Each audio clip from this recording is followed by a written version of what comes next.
instead of me going through each one individually. I mean, I will, obviously, if there's a problem. They all passed unanimously last time.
Good evening. I'd like to call to order the workshop of March 1st, 2021.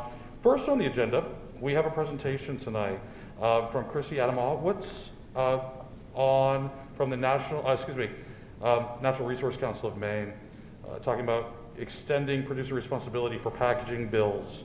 That's currently winding its way through the legislature, I believe. So I'd like to turn it all over to Mrs. Adamowitz, and welcome. Thank you for making some time. Thank you, everyone. Thank you so much for having me. Really appreciate you taking the time. I'm going to, share my screen, hopefully. Let's see. All right, can folks see that? Can someone let me know? Yes, Chrissy, we can see it. Okay, thank you. Sometimes people can't see it. Okay, so let me just put it into full screen for you. All right, so let's get started. So I am Chrissy Adamowitz. I am the Sustainable Maine Outreach Coordinator for the Natural Resources Council of Maine. NRCM is an environmental advocacy organization based in Augusta, and we've been around for 60 years. We are member-based, and we're here today to talk about recycling reform. This is a type of law that is really geared towards helping Maine's struggling recycling programs, and it's very town-centric, very city, municipal-centric. And I'm going to talk to you mostly about sort of the concept that is underlying this type of law, because there isn't a bill number yet, but we know that it's going to be coming up this legislative session, and so we want you to be informed. It's a type of law that's used all over the world, so there's a lot of global experience with this type of law.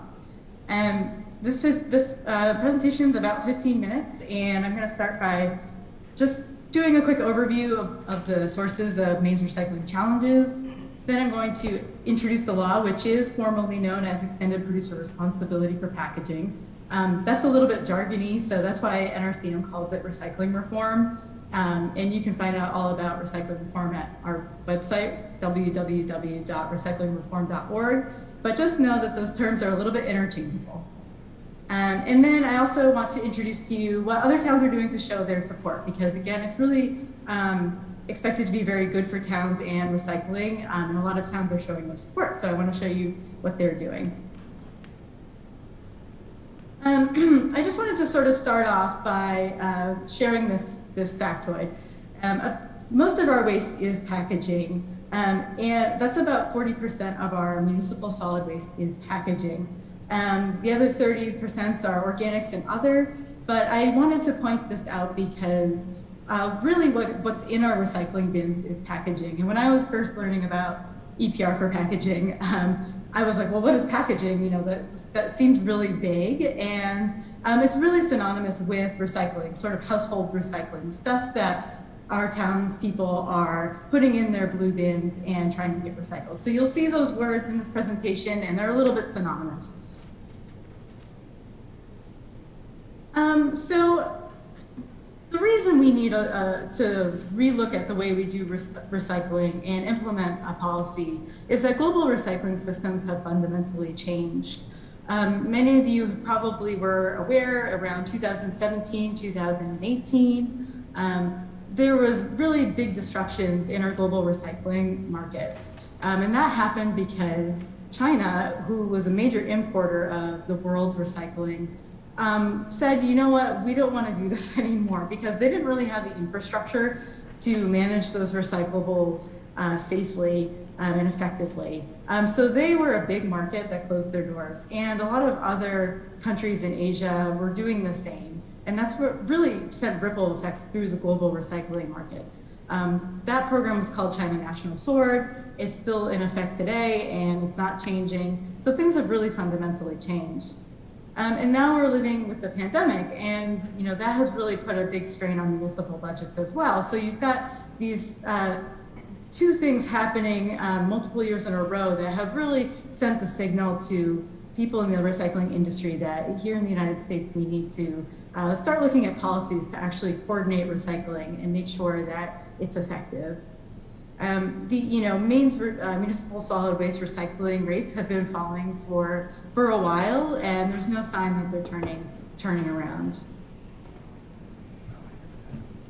So when us at the municipal level, we sort of see two things sort of at the top. This is our view. We can see that municipalities are struggling with the rising cost of recycling. There are programs all over the state that are cutting back or closing recycling programs. They have to make the hard choice of whether to continue funding recycling programs at an unexpected higher cost, or a lot of communities are setting up volunteer committees.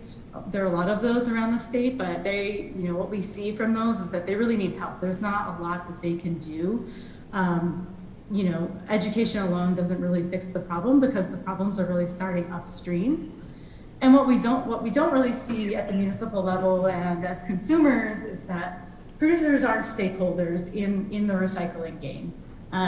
True recyclability is not exactly part of the design process. There's a big discrepancy between what's technically recyclable, so what somebody could do and then what an engineer could do in a lab, and what's practically recyclable, here on the ground in town. This picture that I have on this slide is an example of that difference.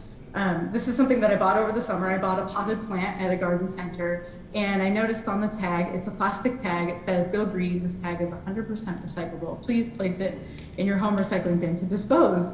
And that's not true at all. So if I were to do that, that would cause contamination in our municipal recycling bins, and that is causing costs to skyrocket for a lot of municipalities. So, volunteer efforts and committees can't fix this problem. This is a problem that we need a more coordinated approach to fix.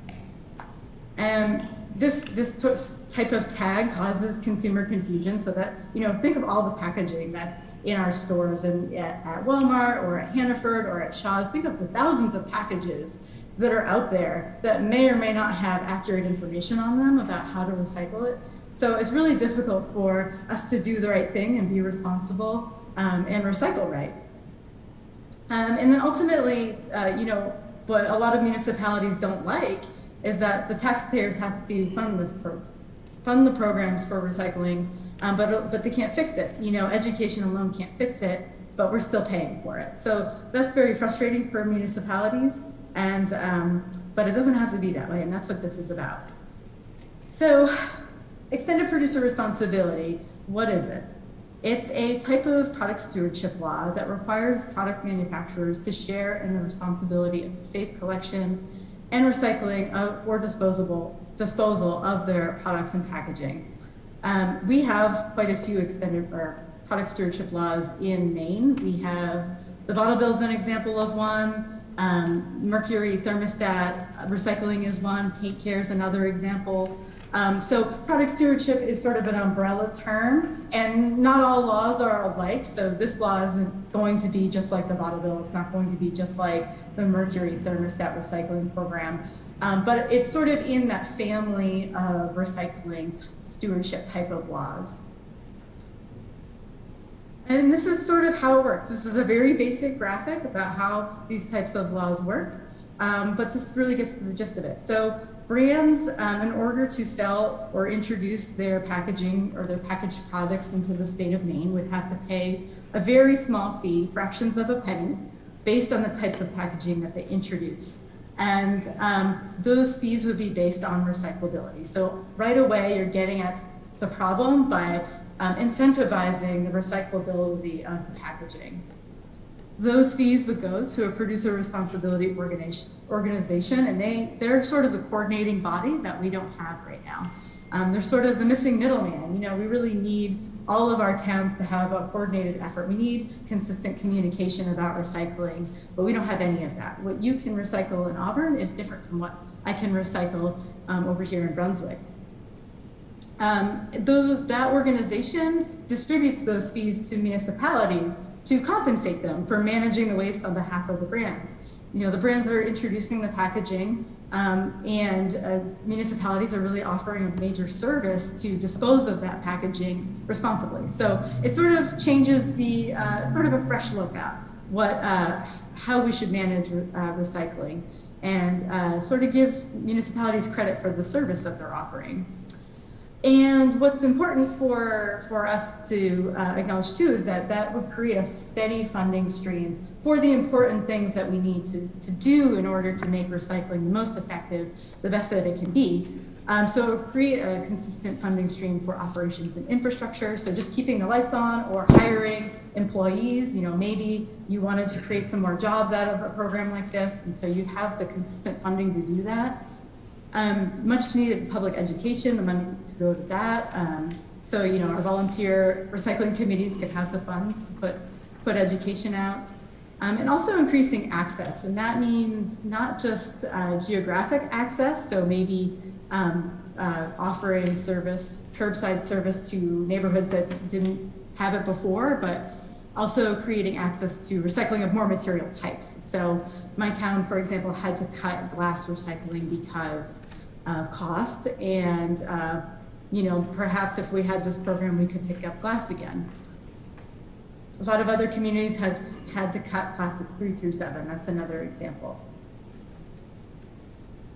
And when I say brands, I wanted to point out that we're not talking about your mom and pop small businesses. This law is meant to include these sorts of brands that do business in Maine, but also pay for other recycling programs around the world. So this is just a snapshot of the types of brands that pay for recycling programs in Canada, for example. I have a map. I'll show you all the countries that use this law later on, but I just wanted to show you this list from Canada. So it really targets companies that have the capacity to do this and where they could also really get the benefits out of what the producer responsibility organization can offer, such as product design help, which can save these companies money. So this is just sort of a snapshot. It's not targeting small mom and pop brands. It's targeting these companies that already do it in other places around the world. All right, so I wanted to just sort of give you 3 major points that this law would do for us. First and foremost, it would save taxpayers money. So the Maine Department of Environmental Protection estimates that if we had an EPR for packaging law, it would save Maine's municipalities $16 to $17.5 million every year. And how would it work? This is just sort of an overview. It's high level. I understand you might have questions that really get into the nitty-gritty details later, and I'm happy to answer those. But this is really where the bill is now, because you can't over-legislate this type of law because it's the recycling markets are a living thing. They're a living, breathing thing, and so they need to be flexible. But this is what we know. So payments to municipalities would be calculated using existing data that towns submit to the product stewardship or the producer responsibility organization for reimbursement. That data is really about tonnage and cost. Municipalities would be sort of grouped into similar municipalities to sort of make sure, to hold municipalities a little bit accountable, to make sure that there isn't any data that isn't realistic, isn't matching what's really happening on the ground. And annual recycling payments would be based on a median per ton, and non-recyclable packaging would be on a per capita basis. And from a recycling standpoint, we can look at other programs to know that these really increase recycling rates. These programs increase recycling rates.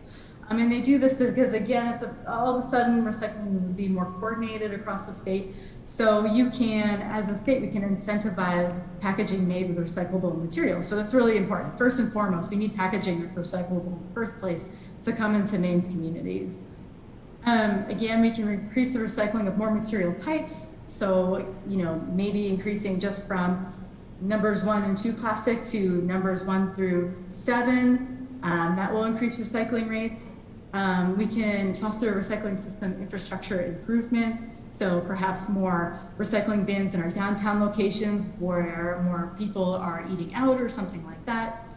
And we want to increase access and convenience. We want to make sure that it's just as convenient as throwing things out in the trash. And And the other major takeaway is that these programs are more resilient. We were talking, this program is implemented in Quebec, and we were asking people in Quebec who we talk to frequently how the pandemic has affected their program, and they didn't really feel the effects the way Maine's municipalities did, because again, that funding stream is secure and stable. They also had a whole staff and board of directors able to look at the effects of the pandemic on recycling programs and make sure that they had a game plan. You know, it also is more resilient because we can reduce consumer confusion, especially when we're facing the evolving ton. Evolving ton is really a phrase used to describe how packaging is increasingly more high-tech. There are a lot of new materials out there, and people who are introducing packaging into our communities are, you know, experimenting with new packaging types, and you know, our municipalities and our recyclers don't really get a warning about that. So it just sort of happens, and our municipalities just have to handle it. So we can weather those changes in the evolving ton. And it's really a long-term solution that we've never quite had. All right, so I keep saying that this is done all over the world. So this series of slides just to short us so the geographic range of these types of laws. So it started in Germany in 1991. By 2003, most of Europe has started to adopt it. By 2015, provinces in Canada adopted it, Russia, Brazil, provinces in Australia have adopted it. And by 2019, other countries like China and India have even committed to adopting it. So China is expected to adopt this type of law by 2022. And there are a number of states that have been working on this as well as Maine. California, Colorado, Hawaii, Maryland, Hampshire, New York, Oregon, Vermont, Washington are all working right now to pass this type of law too. I said earlier that it is going to target the bigger businesses out there and leave small businesses exempt. And that's really important. We don't want to unfairly burden small businesses because they're not really introducing the same volumes of packaging into our communities that the larger businesses are. So this is a look at the exemptions that are likely. Again, the bill hasn't come out yet, it's not public yet, so we don't know the details, but we have some experience with this from last year, and this is what the Maine DEP and lawmakers were looking at. So we've heard that it's going to be about, so less than 2 million total gross revenue, you'll be exempt. If you're producing less than 1 ton of packaging, you'll be exempt. 1 ton of packaging is about 95,000 8-ounce paper cups. And a franchisee is not going to be responsible. So if you are a manager of a fast food joint, the parent company will be responsible and not the franchisee.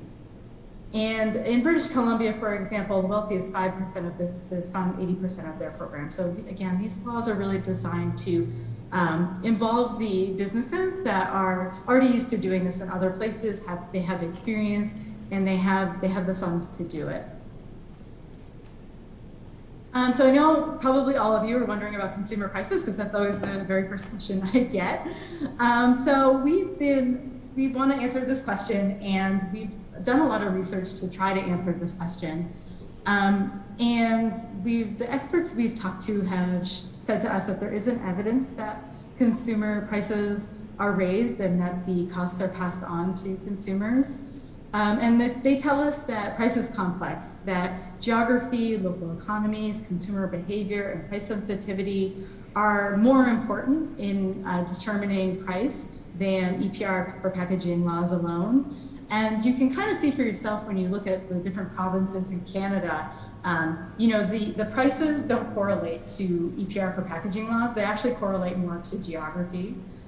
The cost to producers is very low. So these programs are generally, the fees are about a quarter of a penny per container. So they're very low. And in cases that they do pass it on, I've been told that they'll pass it on to luxury items. So products where consumers are already expecting to pay more for. So, a salon shampoo, for example, not your family everyday shampoo, for example. They'll pass it on there if they do. And then ultimately too, it's if it were to happen, it's sort of a more fair way of doing it because, if I'm trying to, if I'm not reducing my waste, if I'm not trying to reduce my waste, why should my neighbor have to pay for that through taxes? When they could reduce their waste through the fees. But again, there's no evidence of it from the folks who help brands comply with these laws around the world. This image here is a picture of a resolution that the Nova Scotia Federation of Municipalities has posted on their website. That organization is like our Maine Municipal Association. They're the advocacy group for the municipalities of Nova Scotia. And Nova Scotia doesn't have this law, but provinces like Quebec does. And they're lobbying their provincial government to pass this law precisely because the consumer prices in Nova Scotia are the same as they are in Quebec, but taxpayers have to pay for recycling in Nova Scotia, so they don't get the benefit of the EPR law.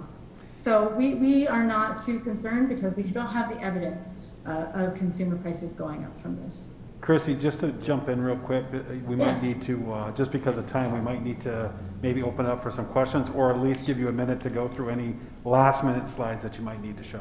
Yeah, I think I can wrap it up really quickly here. There's evidence of this type of law actually saving brands money too. If you have questions about that, I can answer them. And so there is not an LD namer number yet. That's because the law has to stay really flexible, and I can answer more questions about that. But I wanted to get to this slide. So we believe that this is going to be really good for municipalities because, again, it takes that burden off of taxpayers. Towns all over the state are adopting this municipal resolution to show their support. And what it does is it's a letter of support, and it shows that you are interested in having the option to get reimbursed for recycling. Because if this law were passed, it would be completely optional for towns to participate. You can continue doing what you've been doing all these years if you want, but if it were passed, you would have the option to get reimbursed. This statement is non-binding, so it's really no risk to you, but we feel it's really important to show lawmakers that you're educated about this type of law and that you want it. The Maine Municipal Association is very supportive of this law, and they helped us draft it. This slide is just a quick glimpse at the types of towns in Maine that have already passed this law. It's on our website. You can visit it. There are a lot of other towns working on this right now, like Waterville, Bangor. Our commitment to you is we'll make sure that if you pass this resolution or any kind of letter of support, we'll make sure that your lawmakers get it. And, we're working hard to advocate for this law, again, because we believe it's the right thing to do for Maine's recycling. And we want to make sure that your town is represented, and that is the end. Great. Thank you so much. Thank you very much. We just have a couple of moments for questions, but before we go into that, I just want the council to know that this has not come up to the Maine Municipal Association Legislative Policy Committee review yet. Bill and I were just checking on that. When it does, we'll obviously consult back with you all. I think there's still a lot of questions. I would like to ask someone for a different perspective on this to present to the council as well. This has come up numerous times to the legislature in the past. It obviously has not been passed, and I have to dig back into the minutes and find out why. I will say though, how was the definition of small company achieved? $2 million is not small; it's teeny tiny with regards to consumer product goods, and that it's a very arbitrary number that will affect a lot of local businesses. Actually, you think of about 3 or 4 in Auburn right now that exceed that gross revenue amount. Yeah, no, that's great. And honestly, we've been trying to work with businesses to figure that out. That number is based on what other countries do. And so lawmakers have been looking at all the types of laws around the world to see what's average, what's normal, and that's sort of where that came from. And that's actually an increase. So last year, it was 1 million. And so, it's been an increase, but that sort of feedback's really important. And, we want to gather it. This law, to your earlier point about where it was in the past, so this law had a public hearing almost exactly a year ago, and there was widespread support. There was 163 pieces of testimony, and 73% of those were in support. The only reason it came to a halt was because of COVID and the legislature adjourned. So far it's been very, very well supported. Okay, well, we'll gather some more information. In the meantime, is there any other, and I think that list, if you could make that list available, I do think probably the reason why the companies or other countries assigned a $2 million value was just by looking at that list, about 95% of them are US based. So it makes sense if they don't have the local production capabilities. But if you could provide that PowerPoint slide, actually the entire package to us, that'd be great. We'd like to put it into our minutes so we have it as a reference material. Council, questions? Councilor Lozani? I want to make sure that we all understand that by doing this, it would be resolving, we would give us the opportunity, if it was passed, to choose this. We would not be forced to do it. Understandable. We would, well, the state makes that decision to force any company doing business within the state to do it. So yes, we would opt in or opt out based upon this law, but we have to look at the details. But at the end of the day, it's a state decision. It affects everybody. Auburn cannot opt out, nor can we opt out our local businesses who would have to pay some of this. So there's still some stuff here on the negative implications I think that we all need to look at before we make a decision. Any other questions? What's a PRO, and how do you decide who is on that? That's a regulatory body, right?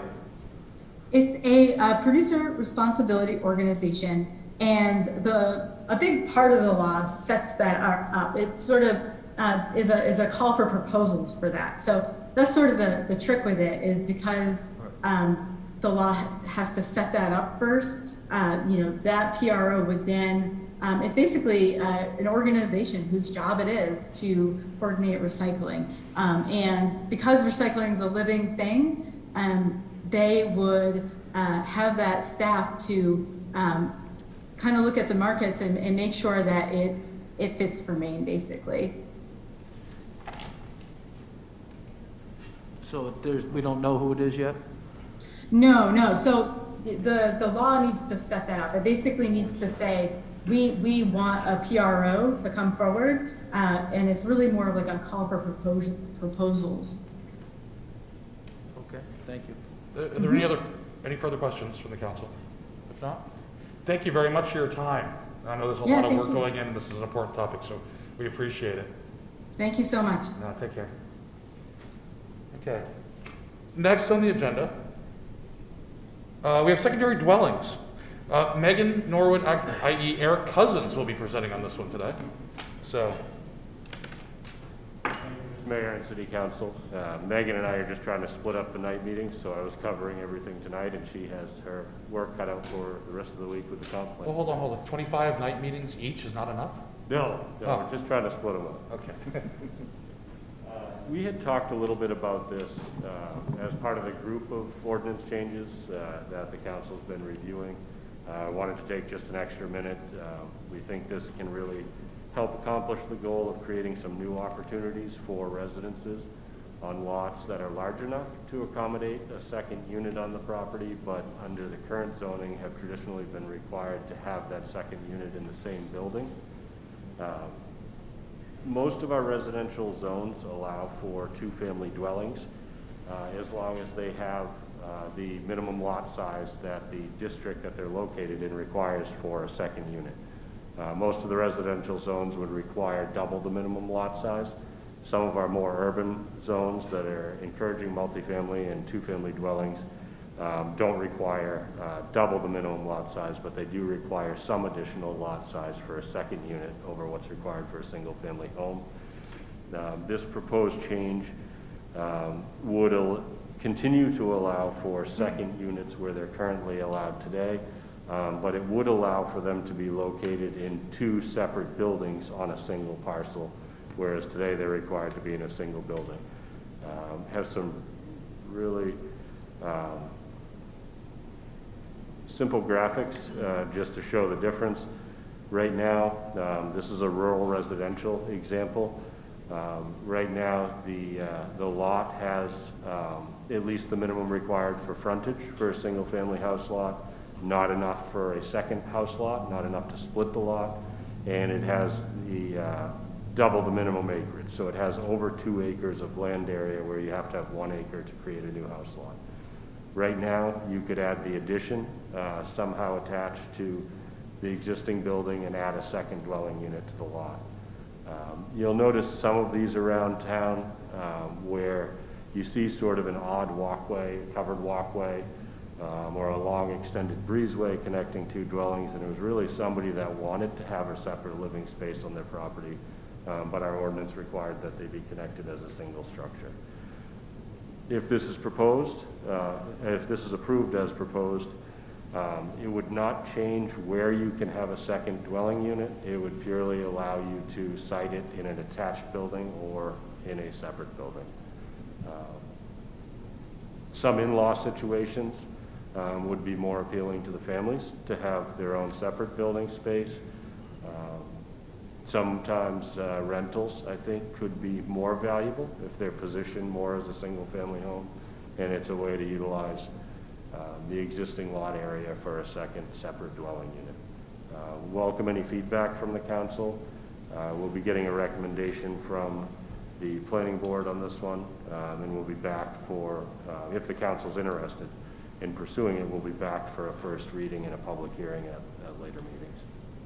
Before we open this question, and I'm going to ask Councilor McLeod here to keep me honest and fill in the blanks. We've discussed this a lot during the comp plan review, and the council's discussed this in previous workshops, and we were all generally favorable of, moving forward. Didn't we talk about, Councilor McLeod, in future comp plan review, which will come in front of the council, opening up ancillary detached housing units, same plot, not a separate subdivision, to all zones, including LDCR and ag? Again, same plot of land. So that was the intent, was to limit the curb cuts into the road, but allow secondary dwellings like that, or even tertiary dwellings, so long as the land allowed it. So yeah, that's. Yeah, these aren't a separate lot, either you're a separate owner. Right. This is quote unquote a in-law house, granny pods or colloquial terms, could be a rental. Is that what everybody else's understanding was too, as we talk about that? I just want to make sure that when you go to planning board, you have some consensus from the council on what the direction is to look at, and then come back, and obviously we can make amendments to it based upon normal process and Robert's rules. So, any other questions for Eric? Does anybody not understand or see eye to eye on or agree on the concept of ancillary units, dwellings on all residential zones in the city? Everybody good on that? Okay. Okay, good. Currently, if I could, low-density country residential is the only residential zone in the city that does not allow a second dwelling unit in the single building. All of the other residential zones allow for 2-family homes. So the only additional one, if the council wants to add it, would be adding the 2-family use to the low-density country district, in addition to what's proposed here. How about the agricultural zone though? So the ag zone, you could have a second dwelling unit if it's accessory to a farming use, if it's for farm labor, but not currently just as a standalone single-family home without a connection to the farm. So this would not apply to any existing home that's non-conforming with agricultural use in the agricultural zone? That's correct. There is one exception to that in the ag zone, where if you have a home built prior to, I believe it's 1900, I could double check the date, then it can be converted to a duplex. That's a duplex, but you couldn't build under this a secondary detached dwelling. Correct. That wouldn't change that. Okay, so as it is right now, all zones outside of ag, if we did, including LDCR, could have a secondary dwelling unit detached, if that was a wish of the council. We could do it with agricultural too. I mean, if You could expand it to include LDCR, low density country, and ag if you want to. That's not, I'll check the ag zone piece because I'm not sure how that language is. If there is a 2-family It has to be within the existing building, so I don't believe it would apply to that situation. Councilor Gary? Thank you, Mr. Mayor.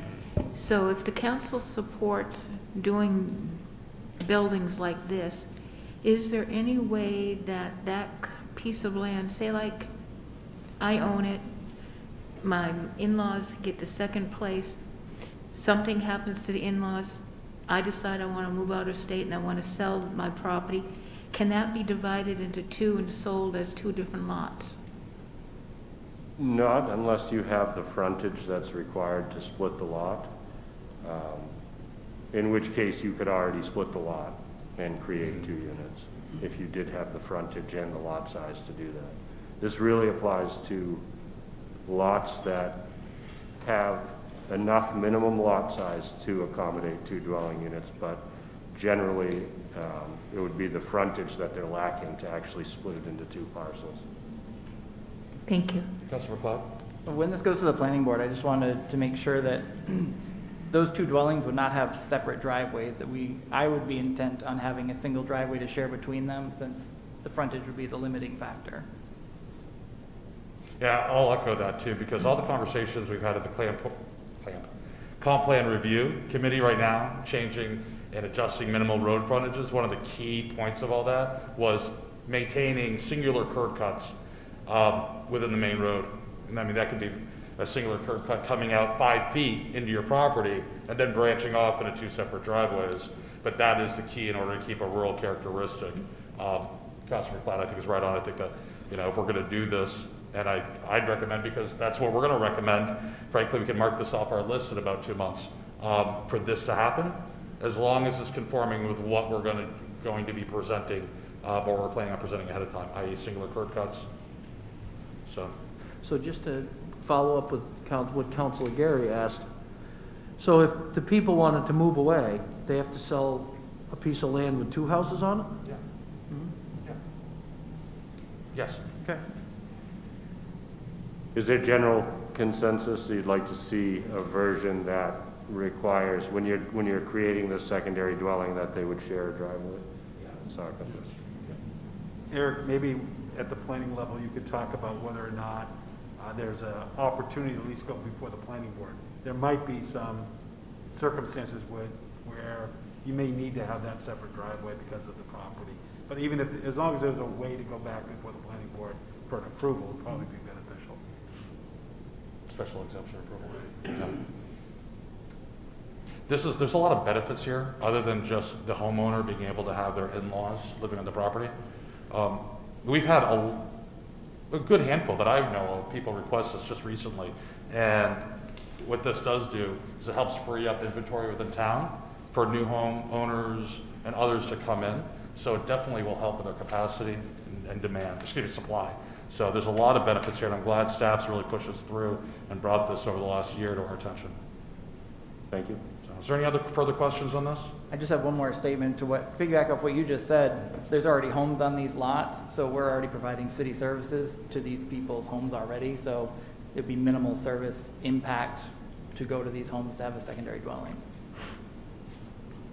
Okay. Very good, thank you. Oh, I'm sorry, hold on. Before we talked about including LDCR on this. Was there any conversation or comment about including the existing homes in agricultural district to allow this to happen on existing homes, whether or not they currently meet the agricultural standard or not? Because the planning board's going to bring it up. Let's make sure they bring up what your thoughts and wishes are. I think we should at least have it brought up so that we understand exactly what we're looking at here for ag, because there are a lot of lots in the ag zone that have a frontage that you can build on, and then the ag actually takes off from another, whatever it is, 200, 300, I don't know what that distance in back is. So I think we should at least acknowledge that there are properties that may have a split zone, and we should be able to build in that split zone if we feel we want to. Isn't that the low density residential though? Wouldn't that be that split zone where they have frontage? No, and then ag in the back? I'm just talking about that split zone. Okay. That's something we're talking about too, because it could be rural residential split in the back after 400 to ag. But there's homes that are straight in agricultural resource protection zone right now that are non-conforming. They are not being utilized in an agricultural sense. Did you want the planning board to look at having a detached ancillary unit and changing ordinance to support that in the ag zone? I would like to see that. Same plot of land, just detached for conforming and non-conforming properties. Is there consensus on looking at this? Again, you're not voting, you're just giving consensus to move forward. So we're allowing a secondary dwelling on a non-conforming house in a zone? No, you're not allowing anything. Well, no, I'm But just you're saying that's, You're having the planning board look Yes. at it, right? okay. So yes, it would be the planning board would look Gotcha. at it and come back with their language and recommendations.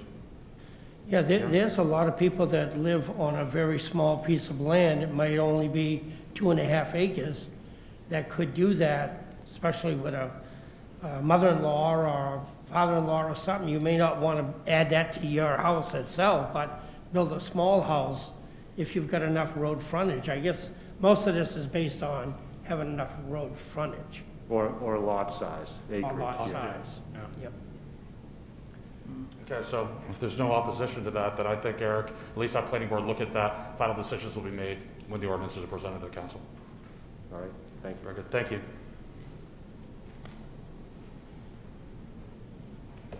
Next on the agenda, we have grant update from our city manager, Phil Kroll. Thank you, Mayor, Council.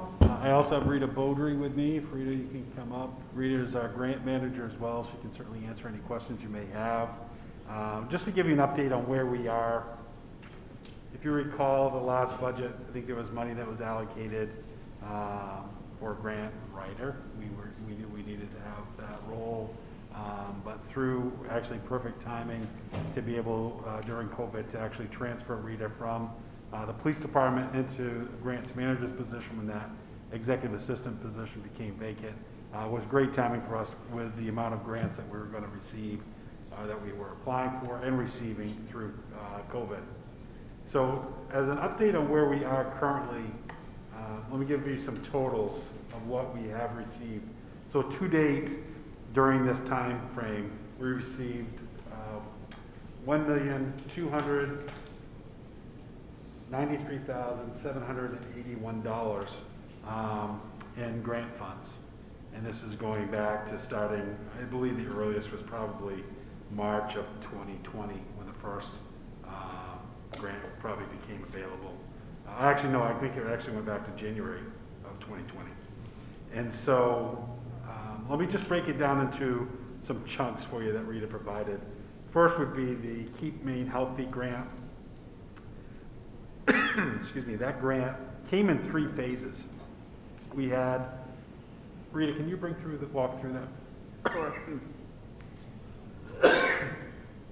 So the first phase began in June, and we applied for $354,443, and we received the entire allotment.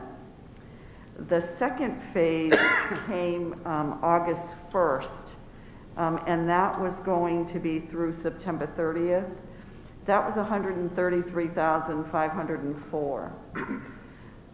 And then in October, there was a lot of money that was being returned by a lot of municipalities. They just ran out of time, couldn't use it. And so I called and said, is there any more money available? And they said, that was on a Monday. They said, if you can give it to us Tuesday morning, give us a budget, we'll take a look at it. So we applied for another $76,400 and received that allocation as well. So just in Keep Maine Healthy funds, there was $564,000. Thank you, Rita.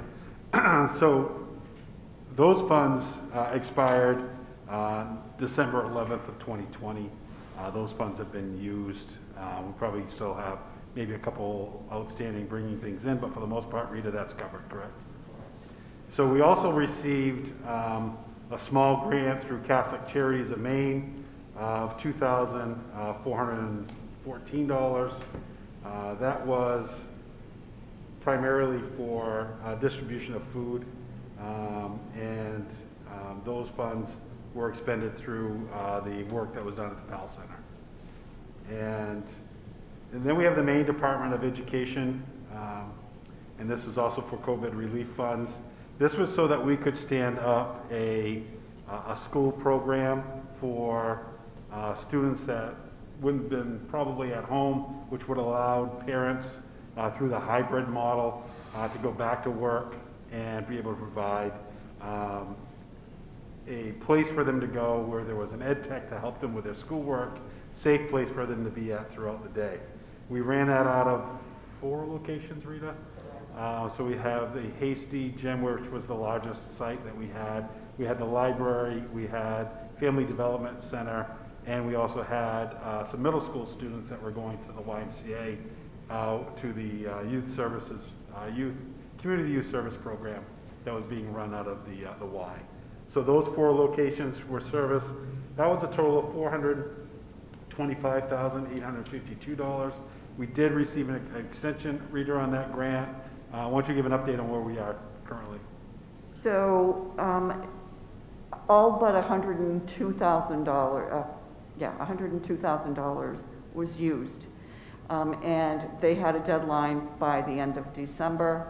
The state allowed those funds to be carried over to March 12th. And they continued the program, and now they've been allocated more funds to go through to June 12th. So we will be able to continue providing that service at no cost to parents throughout the rest of the school year. Correct. Some of those funds obviously were to set up some of these facilities, but it also paid for rent for some of these locations that may have not have used the same amount of utilities and other services. So we're able to cover rent expenses. That included the same for the city, either at Hasty or Ingersoll. We're able to bring in rent funds to offset some of those costs there, as well as money that was provided to the library and money that was provided to Family Development Center as well. So all in all, that worked out really well. Clearly, a lot of staff to be able to run that program at all those 4 locations, so the staffing was a major component of that cost. We did reallocate some staff in Parks and Rec during those peak times where we weren't running a lot of rec programming. Some of that staff shifted over and was assisting in this program to offset those salaries, which was a cost saving for us on our end. Next was the U.S. Department of Justice. This was a pass-through direct funds based off from the U.S. Department of Justice does this currently with burn JAG funds that use pretty much the same formula through that process. The police department was allocated almost $39,000. This covered really overtime costs that may have impacted, especially in the early days of this pandemic. Covered, say, if we had somebody was exposed, rather than sending that officer or firefighter back to their home, we were able to put them up in lodging and cover those costs. So this grant allowed for that to take place as well as cleaning supplies and disinfectant and fogging units for the vehicles, so all the cruisers and the fire trucks, because they can change each shift, we were able to clean those quite regularly. We have a little bit more time on that. That grant doesn't expire until January 31st of 2022. So those funds, will continue drawing those down when needed. But there was nothing there. Some of these were urgent. You had to get some of these funds expended right away. That's one we'll continue using as we continue to proceed with the pandemic. The next one was was some to do with the pandemic, but it was the Center Technology and Civic Life grant. And this was regarding the election grant, is the way that we refer to it. So the election grant came through. That was $262,000. And I think this was probably one of the easiest grants that Rita had to apply for. She was able to turn it around pretty quickly. Their reporting, there wasn't a lot to do in their reporting, but it was just tracking now all those costs. That's where most of her time was spent. And also, a big part of her time is ensuring that we don't have one expenditure going into multiple grants and trying to keep these, ensuring that these are staying separate. The key on the election grant was to try to eliminate every barrier that we could potentially find that would keep or prevent somebody from being able to come out and vote. So we took that as, let's take a look at, we had changed our voting locations. There was some work that was involved in that. Sue was directly involved in ensuring that we had plenty of staffing at the polling locations. We had tents set up for inclement weather. We had banners waving in the air so people know where it was, so people could find the locations. We also provided transportation.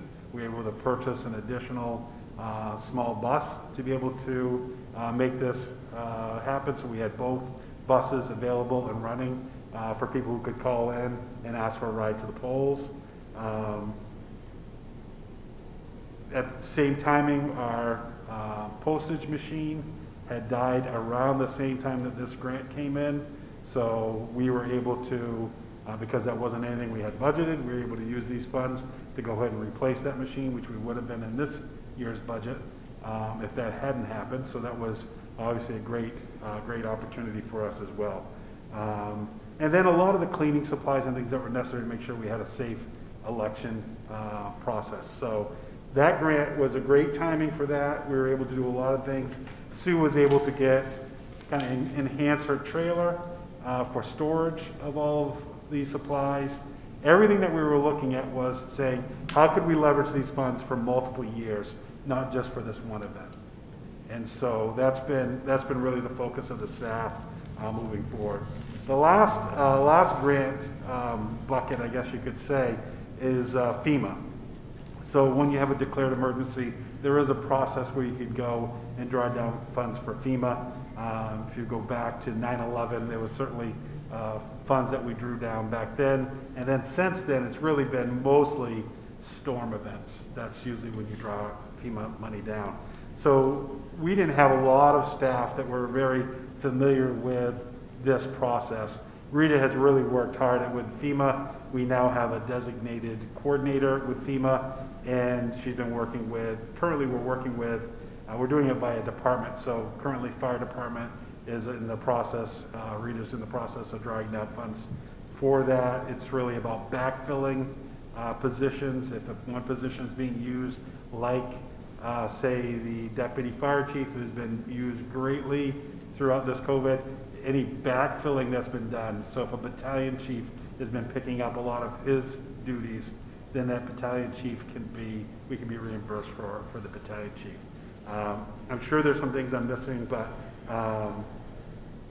there's a lot of components, which is called a category B expenses that we can draw from. So those are the ones that are currently being looked at. We will do fire first. Rita has a great plan in place on what she's going to do, and then we'll draw down for the other departments. Probably not, this isn't anything that you're not going to look at, $500,000. That doesn't exist. We had other grant funding that was paying for a lot of this. We can't duplicate these. But there's still, we're hoping just maybe around $150,000 that we'll draw down, hopefully before the end of this fiscal year, to help offset some of these costs. And again, there's a whole process with FEMA to determine whether or not that'll take place. I asked Rita to come to answer questions. She certainly has most of the details on this. I can tell you, all in all, with that Keep Eating Healthy grant, we couldn't pay for positions that were already budgeted unless they were doing a function that we weren't budgeting for. So when we look at Christie's position, Christie's the sanitation employee within code enforcement. We look at her position, we look at some of what Matt Fifield was doing, and again, it had to be really specific. We were able to use about almost just over $150,000 in just salaries that we had budgeted, but those individuals were doing a different job, so we were able to draw down money for them. So those will see those as an offset at the end of this fiscal year. As we have money that comes in, those funds will be certainly not, we won't have used those funds. They'll come in as an additional revenue. Any questions? Rita's here to answer any questions you might have. And Jill can certainly weigh in on any as we've been in the process for. managing these grants. Good. Great, Rita, thank you. Thank you. I will say though, thank you. I mean, obviously, I think the reason we have no questions is you've kept us very, very well informed over the past year on distribution, allocations, and so forth. So thank you very much for that. Nothing here came as a surprise. Good. We're going to move on.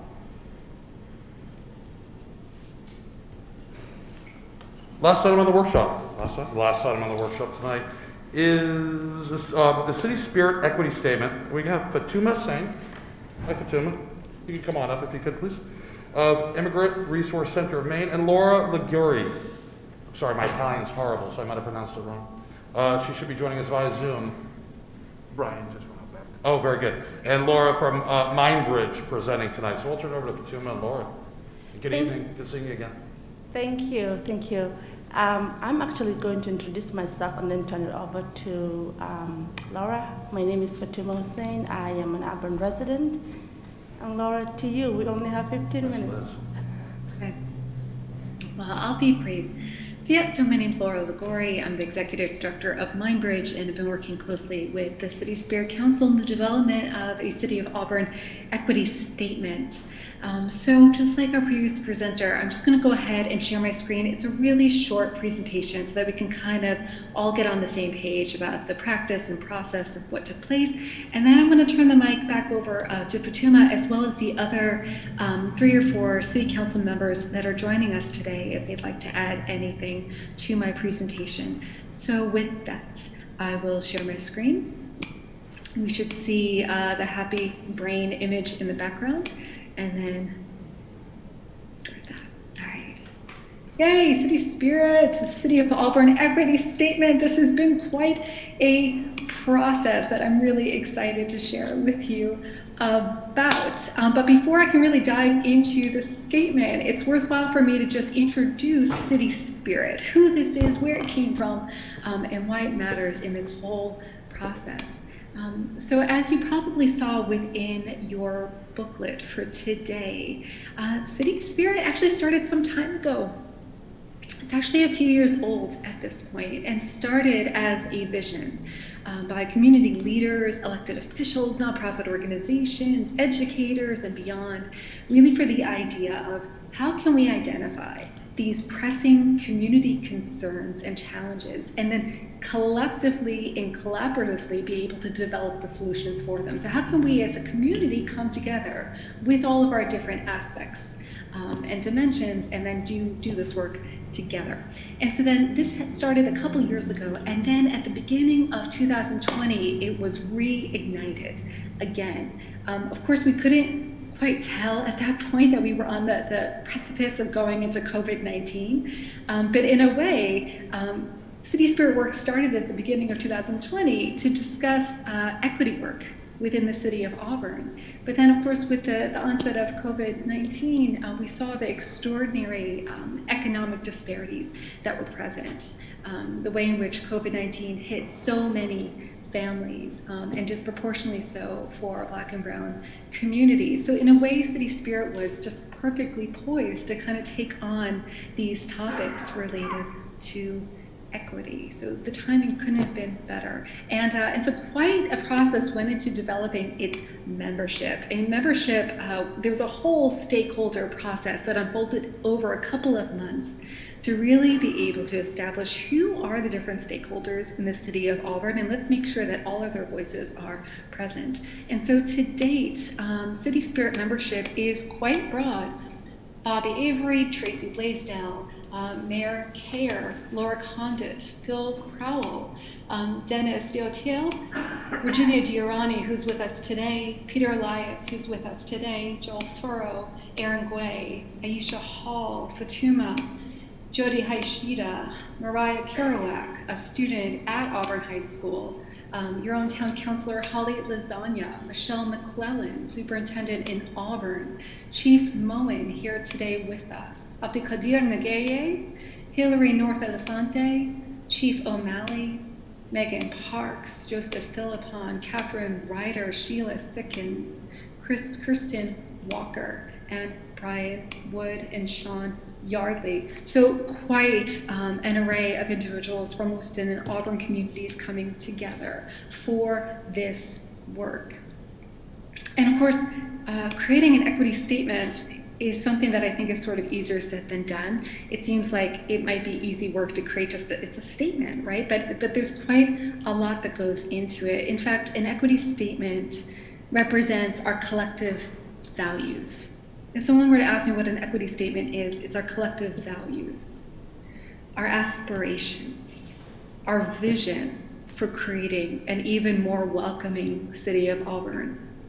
So what do we collectively value? What are we going to aspire towards? And this forms the foundation, the collective bedrock by which future planning and action then springs from. So this doesn't serve the purpose of coming up with action and policy and planning and programming. It is our vision, our aspirations.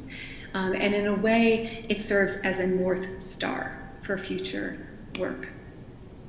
So as I said, creating an equity statement is quite involved. It's a wildly complex process, and it takes quite some time and commitment to do well, and it's worth doing it well. So this became the work of the City Spirit Council, which unfolded really from June through until the completion of the statement you have in front of you. So here are some of the components of that process. So workshops and awareness building. How one person defines equity might look one way, and how someone else defines equity might look a different way. We have very different definitions. Some people's life experiences are going to be different than someone else's, and some have more knowledge on topics related to diversity, equity, inclusion than others. So for all of these reasons and beyond, it was super important for us to be able to come up with a shared language and understanding. How could we all come together around these terms with all the people that were on the council? So a string of trainings and awareness-raising activities were developed, delving into topics such as implicit bias, power and privilege, poverty and trauma, and community healing. So this took place over the course of 4 months, September through December. Collaborative drafting process, which let me tell you is an interesting thing to do over Zoom. Yeah, how are we going to write an equity statement over Zoom? So I think we created some new techniques here, which was really great to see. All in all, the idea was to create the building blocks of what would become the final product. And so those building blocks included, what are our values?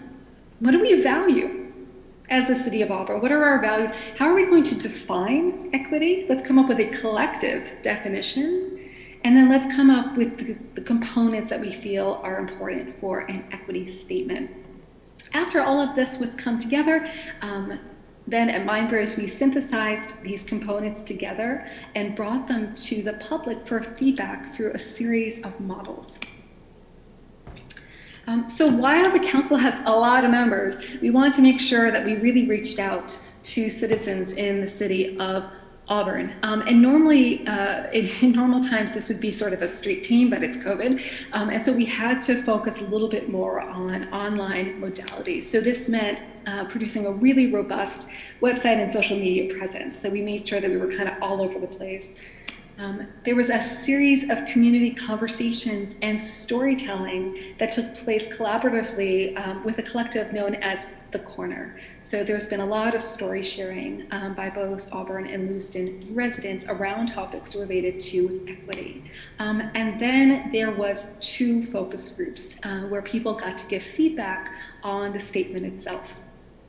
So after all of this and more, there became the final product, our values, equity defined, and the statement itself, which I will read to you and then turn the mic over to Fatuma and others on the call. City of Auburn, equity statement. The City of Auburn is committed to equity.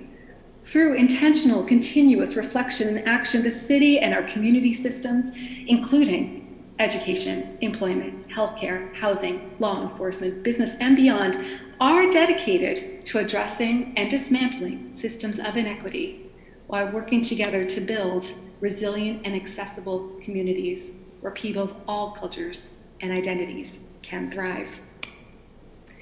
We acknowledge that without an intentional focus on equity, we will continue to perpetuate and deepen inequity, injustice, and harm. The City of Auburn recognizes that those struggling with the impacts of systemic and persistent forms of discrimination, poverty, and lack of opportunity continue to be stigmatized, marginalized, and excluded from accessing institutions and quality services needed that promote health, safety, and well-being. Equity in the City of Auburn requires a steadfast commitment to one another. The cornerstone of safeguarding equal opportunity is the ability to access resources, municipal services, and educational programs, regardless of identity, wealth, or social standing. Equity is fair and inclusive for all members of our community, ensuring that equal opportunity exists and voices are heard and valued from those traditionally underrepresented. Here, the city endeavors to create an environment where everyone is treated fairly, respectfully, and embraced, regardless of their race, ethnicity, religion, national origin, gender identity, marital or family status, immigration status, sexual orientation, age, economic status, disability, or other individual identities expressed and experienced. The City of Auburn has a pivotal role in achieving these goals and creating a sense of welcoming and belonging for everyone. We work together to create an equitable environment for all. We hope that this is accepted by the Town Council. We welcome your questions and curiosities. And from here, I will stop the screen share and turn the mic over to Fatuma and Peter and Virginia and Chief Moen if there's anything that they would like to add. Thank you, Laura. Thank you so much. We sit here tonight very proud to present this work, first in the state of Maine, a city that embraces all people, ensures that people thrive is what we envision.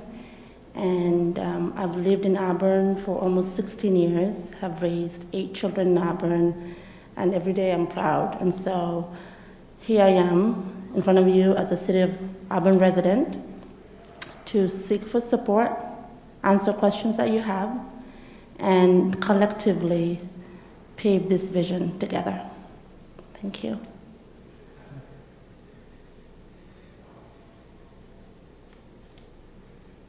Is there anybody else from the group that would like to speak? I believe, Laura, you mentioned a couple other members are on Zoom. This is hard for me to see. Yeah, we have several members, but they may feel like we've said what we wanted to share. So I'm seeing Chief Moen, Virginia Diorani, and I'm seeing that Peter Elias has his hand raised. If anybody else would like to speak now, now is the time to do so. So I would like to very briefly explain the reason for my enthusiasm for this. I came to Auburn 44 years ago this summer. It's a place where I've raised a family and practiced medicine. My family and I have thrived. And in large part, that's because Auburn has been welcoming and respectful and has given me opportunities and taken me in. And I would like to see Auburn and all my fellow citizens treat everybody here that way, with the same kind of respect and inclusion and offering of opportunities. Well, I don't believe there's anybody. If there's anybody else, I don't see anyone right now. I'll open this up to the council. Council, any questions? Councilor Zania? Thank you. I want to say that I'm very proud also, and our mayor is somebody who has talked a lot about equity and ensuring that equity is something that we consider and talk about throughout the different seemingly administrative tasks that we're taking on. And I really look forward to see how that manifests itself through things like the comp plan, but also considering this equity statement informing things like the comp plan. So I too am proud of this community moving forward with this effort. Council, any other questions? Any other comments? I'm sorry, you're pointing. I just see that Where? Chief Mullen has Oh. unmuted twice, so I just want to make sure that he has an opportunity to speak. Chief Bowen is much larger now. I think I can see it. Thank you, Liz. Good, Chief Bowen? Okay. Yep. Council, I'd just like to reiterate that there's been a lot of hard work that has gone into this equity statement. I've been a member of the City Spirit Council since its inception over 3 years ago, and it's been rewarding to listen to the various demographics that the city has and the struggles they've endured during their time here, and for us to take 3 years of work to bring this equity statement to you folks for review. It's exciting because it's a new era in our town, in our city, and it represents the demographics of our city, and looking forward to see the future and what it brings. Very good. Councilor? Thank you. I just want to say thank you for all the work that went into this. I think this is a really beautifully crafted statement. I personally think it's representative of what we need as a community, as a foundation for all of our work that we do. And as Councilor Lasagna mentioned, we're talking about how to review the entirety of our comprehensive plan for equity and inclusion without having a definition of what that is. And this is a definition, and it's a really well done one that's inclusive. So thank you. Thank you. So, anybody else? I just want to, hello, my name's Virginia, and I'm actually more of a newer resident in Auburn. I've been involved in this process for the past year and a half. You know, I consider myself new, only being here for about 5 years. And what excites me about this as someone who is an educator, and so working mostly and focusing on the little people, I see this just as an amazing community effort across many diverse populations across 2 cities that is forward thinking and bridge building that I have seen youth participate and are asking for. And so has been an honor to be a part of this, and I look forward to the city taking this on and thinking around how we want to make it come to life through all systems, really on behalf of the children and youth who are continuing to grow up here and hopefully continue to move this, you know, these cities forward. So it's been an honor, and I am glad you're all reviewing it and hopefully move it forward tonight. Thank you. Great. Well, first of all, thank you for moving to Auburn. We appreciate that. Okay. Councilor Walker?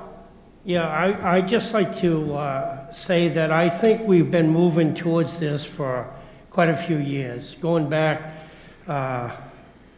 I'm going to say 20 years ago, we didn't know where we were going, left or right. But as the city has, I think, brought more people that are a little smarter than what we were 20 years ago to the table, and like the people we have here tonight as a council, this has been a drive that the city, and I know our police department and fire department, have moved very strongly to be recognized as people that have the right spirit and the right frame of mind moving forward. So I always feel that when you've got a new group that has tried to put together the right documents, that they look at it like we haven't done any of this or worked on this in the past. And it is something, we may not have come up with a fancy name that says spirit, but we had the spirit many years ago. And this city has shown it by winning the All-American City and a few other things that we have done to bring awards into the City of Auburn. So I don't want to just say, oh, this is the best thing that, you know, like a new sliced potato that has come to Auburn, Maine, because this is something that we have had in our hearts for many years in this city. No, thank you, Councilor Walker. So this is, talk about the schedule a little bit. Obviously, this is something that we all have now, and I think every individual, whether it be appointed or elected, should really read it multiple times, understand it, emphasize with it. I think that's critical at an individual level. I do believe we need to have more discussions as a city council on this over the course of time. I'm looking at schedules right now, and it's hard to like point at something. I'll work with the city manager to get some times up. In the meantime, while we're doing that, we're looking at the language. There's certain things in here that point to examples of potential discrimination, injustice, harm that elected officials or city officials are doing now. If that's the case, and those examples inform some of this, please bring them to us. Examples are important. If there's individual cases or something that can help inform us as it helped inform you, we'd really like to see that. Reach out to me anytime, okay, or the city manager. You know, I think we're all on your red phones. So please, and Chief Moen, of course, let us know, because I'd hate to think that inadvertently there's been something that, you know, I've been mayor for 3 years now. There's something that our policies have done that might have made someone's life unjust, okay? And I want to make sure we address that. So please bring that forward to us if you could. In the meantime, I got to thank you as well as the other councilors have for your hard work on this. It's not without its bumps and, you know, interesting processes, I'm sure. But the work is good, and I do think just presenting right now is going to have a major positive impact. So thank you again. So, and have a great night for Tuma. Always great to see you. Mr. Mayor, may I just ask what our next steps are as a council? What is the ask of us? We have to look at our schedule. We're right in the middle of budget, plus several studies that are coming out. It's about time. And looking at that, probably having a couple more workshops. I'd like to look at some concrete examples that inform some of this equity statement, how that affects individuals. And whereas this city spirit only accounted 2 elected officials that were on it, yourself, in a non-official capacity, if you would, but you're always elected, and Mark Kerr, Mayor of Lewiston. I think we deserve some time as a council to look at this, and granted the heavy lifting's already been done, and we really, really appreciate that. It's hard starting something like this from scratch, but just reviewing it, talking about it, understanding it, and then putting it into context. So that's going to be a process, I think, just like the process that the City Spirit Council took, albeit hopefully much shorter. Fair enough? Okay, great. Thank you all very much. Have a great night. And I'm going to put us in recess. I think, Councilor Walker, one quick question, and tell me no. Your age-friendly presentation that's slated for communications this evening, approximately how long is that? 15 minutes. We'll stand in recess or we'll reconvene at 7 o'clock for our normal work, city council meeting. Thank you. I guarantee. Council I think it's going back to the city spirit. Sorry? I think the statements are going back to the city spirit.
I now call to order this meeting of March 1st, 2021. Please join me in the Pledge of Allegiance.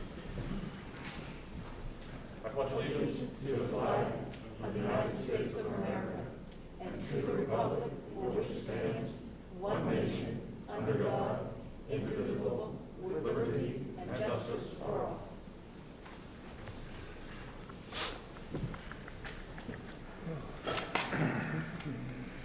Okay, we have four consent items on the agenda. I'll entertain a motion at this time. So moved. Second. We got a motion from Councilor McLeod, second by Councilor Walker. All those in favor, please raise your hand. Consent item is passed by a vote of 7-0. Next are the minutes of the February 16th, 2021 regular City Council meeting. Are there any corrections? If not, I'll entertain a motion at this time to approve the minutes of the February 16th, 2021 City Council meeting. Second. Question by Councilor Carrier, second by Councilor Walker. All those in favor, please raise your hand. Minutes are approved by a vote of 7-0. Now we're going to move on to communications, presentations, and recognition. First on the docket, I'd like to turn this over to Councilor Walker and Ms. Jan Byron, who will give an update on the age-friendly committee's actions over the past year. Thank you very much and welcome.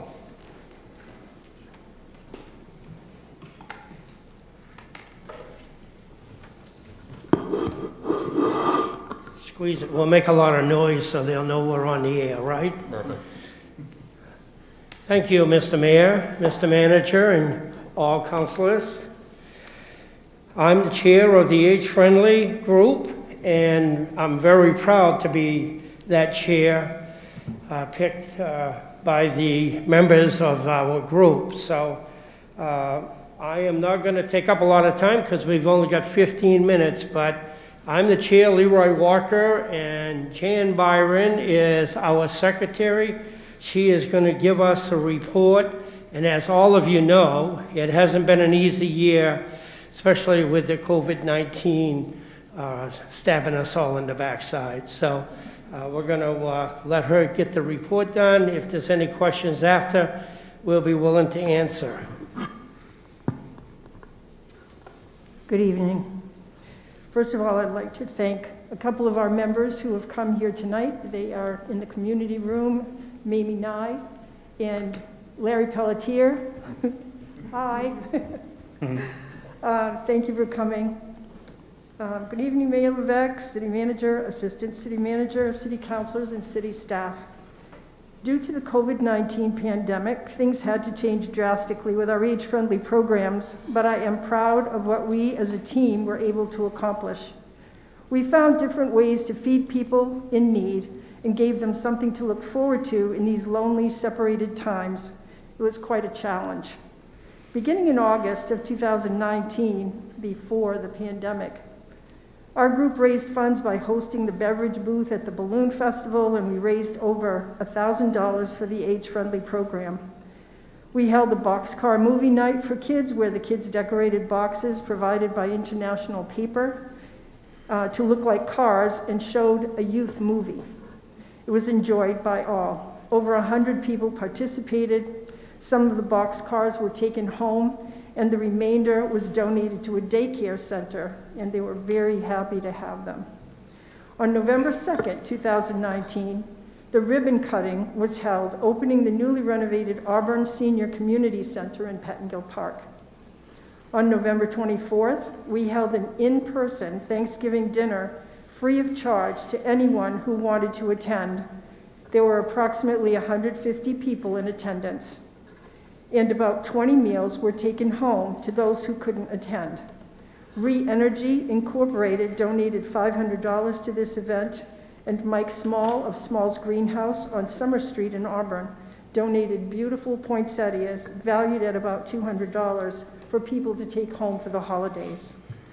On December 13th, 2019, we held an adult Christmas movie, White Christmas, and served cookies and popcorn to all who attended. It was very well received, and approximately 50 people attended. On New Year's Day 2020, we held an in-person meal of finger rolls, chips, pickles, olives, dessert, and beverage to approximately 200 people. We showed a video countdown from the New York Times Square of the last 30 seconds of 2019 and handed out noisemakers and hats to everyone. We had a puzzle, games, cornhole, and music for everyone to enjoy. On January 20th, 2020, we held our first bus tour with the CityLink Bus Company, with Italian sandwiches being served and a class on how the bus system works. Many people attended and were grateful for the information. About 20 people were present. Everyone had the opportunity to ride the entire bus route. On February 14th, 2020, Valentine's Day, we held an in-person spaghetti and meatball dinner. Larry Gowell sang love songs and participants sang and danced. We had a full house on that day, 150 people. On February 20th, 2020, we had our second CityLink talk, ride, and Italian sandwich luncheon with 27 people attending. Everyone took the bus tour. On February 27th, 2020, we had a beef stew lunch, followed by a movie, and 65 people were in attendance. This is where things changed drastically. On March 17th, 2020, we would have held what would have become our last in-person dinner, a boiled dinner for St. Patrick's Day. We were not, however, able to hold this event due to the beginning of the COVID-19 virus. All of the food that was purchased for the dinner was given to the Grab and Go program to be distributed by the Recreation Department so that it didn't go to waste. On April 23rd, 2020, we were supposed to have a light lunch and movie, but had to cancel due to COVID-19.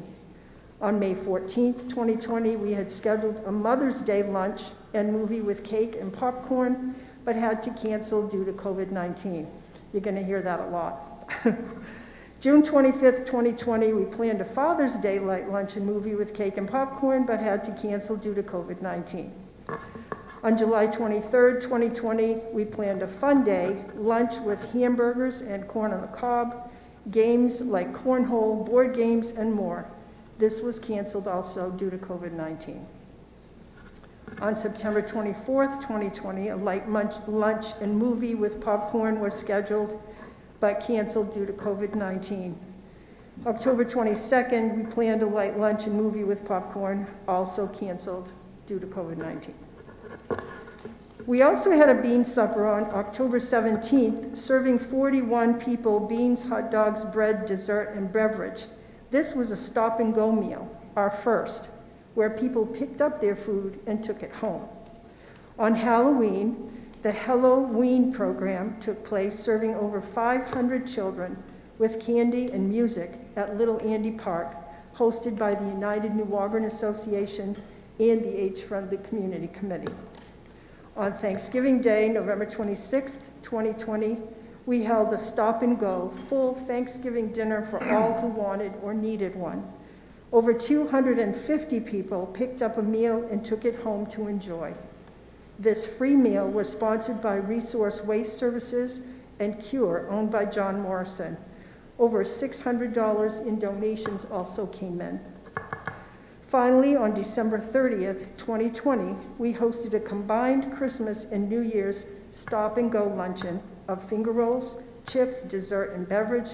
We served approximately 265 people from 11:30 a.m. to 2:30 p.m. Matt Leonard co-sponsored this event. For all of the meals, donations were accepted and gratefully appreciated. In spite of COVID-19, we have managed to continue to connect with our community members and keep them engaged.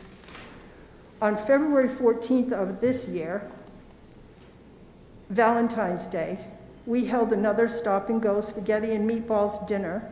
It wasn't the same as last year because there was no entertainment, dancing, or singing, but there was plenty of food and goodwill from all of our age-friendly board members and volunteers who consider themselves privileged to serve their community. We served 285 people from 11:30 to 2 p.m. We received $370 in donations, and John Morrison of Cure sponsored this event. It was a great success. We are planning to offer movies again at the Senior Center in Pettingill Park on the first and third Wednesdays of each month. We plan to hold the first one on the third Wednesday of March, Wednesday, March 17th, from 1 to 3 p.m. There is no charge for the movies. No food will be allowed in the facility. People can bring their own beverages according to the CDC regulations. Masks must be worn. Registration is required in advance, as we can only allow 30 people in the building at one time. Registrations will be taken on a first-come, first-served basis.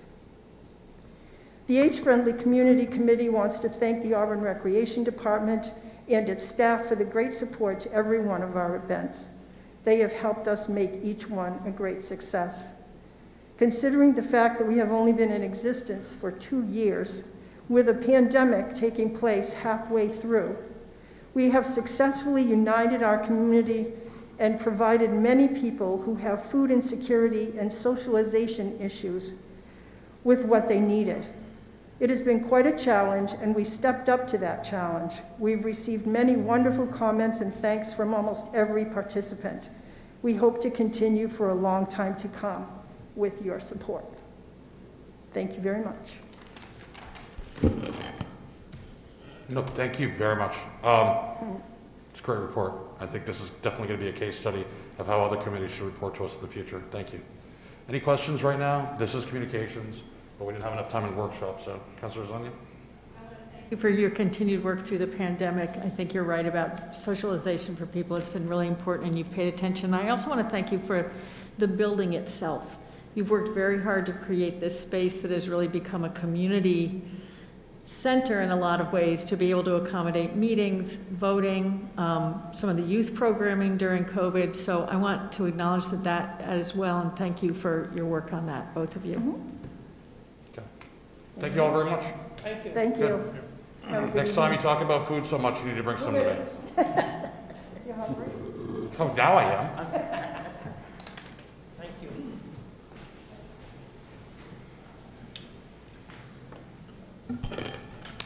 Next presentation we have is Jay Brunchick, Economic Development, City-Owned Parcels. I'll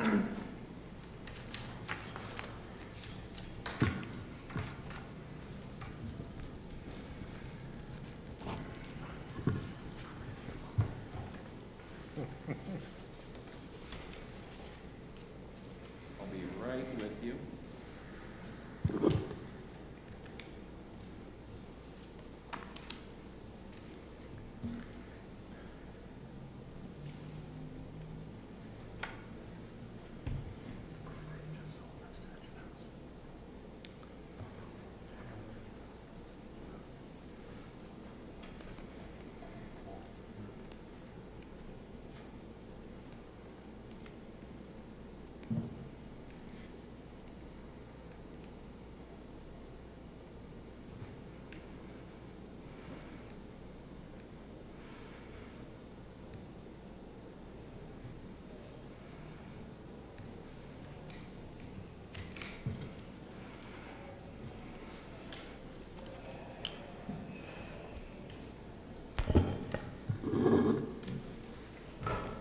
Okay, I apologize for the delay.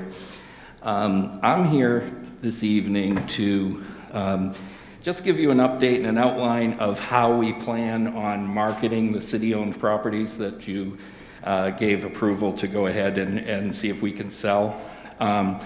We'll be issuing a press release on Wednesday of this week. We picked Wednesday because, according to Liz, there's a tendency to read the papers more on Thursday, Friday, Saturday, and Sunday. So that's when we're going to issue the press release. The media list includes all of Maine, as well as Massachusetts, and Maine Real Estate and Development Association members, along with people I've been cold calling since I've been here. We've also placed the properties that are for sale on Go Auburn. So you can look here and you can see each of the properties that's for sale. And when you click on the property, it pulls up the brochure, the marketing brochure for each property.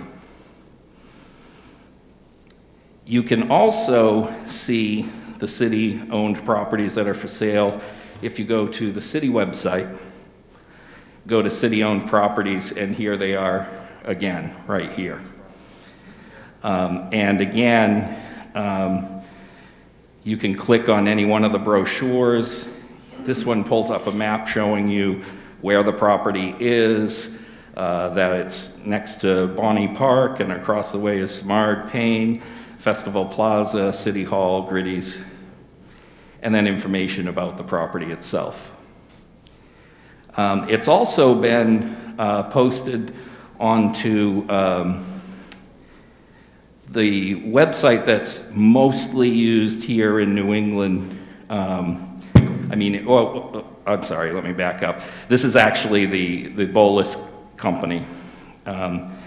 And you can see our properties pop up. Here's the church. Here's, right here, you've got the Anniversary Park property.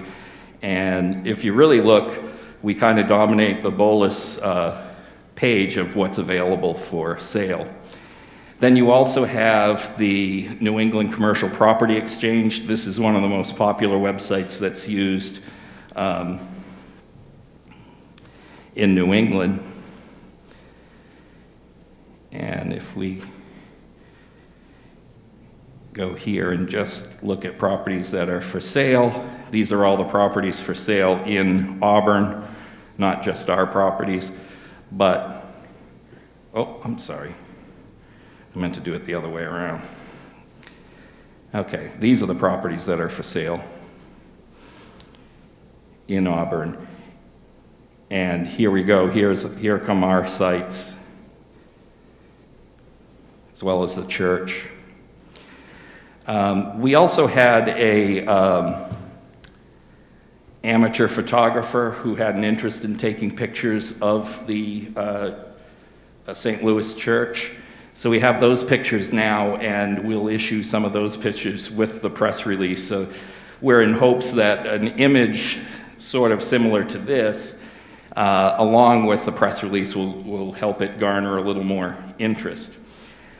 Once media picks up the press release, we'll go ahead and share that on social media for the city.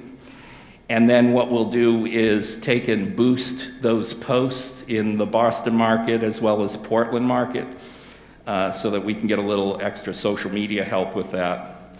Our audience really is all of the New England states, but we're really looking sort of toward some of the communities in Maine where developers have been developing and try to entice them to come here. But there are other developers in the New England states that I think we don't want to miss out on. Once we've done that, the community room across the hall is being transformed this week into a room that we can use to set up meetings with developers. And so there'll be maps and other things on the walls and panels, as well as information on the properties that are for sale, as well as a computer set up there that's dedicated to our GIS, so that we can set up meetings and sit down with businesses and business owners and developers and talk about our community, talk about our overall strategies in the community, our zoning, the benefits of each property. And I think doing this, I think, is an extra step that other communities don't normally do. And this is something that I'd done in other localities, and it really helped to generate interest and finally move the properties that were tough to move.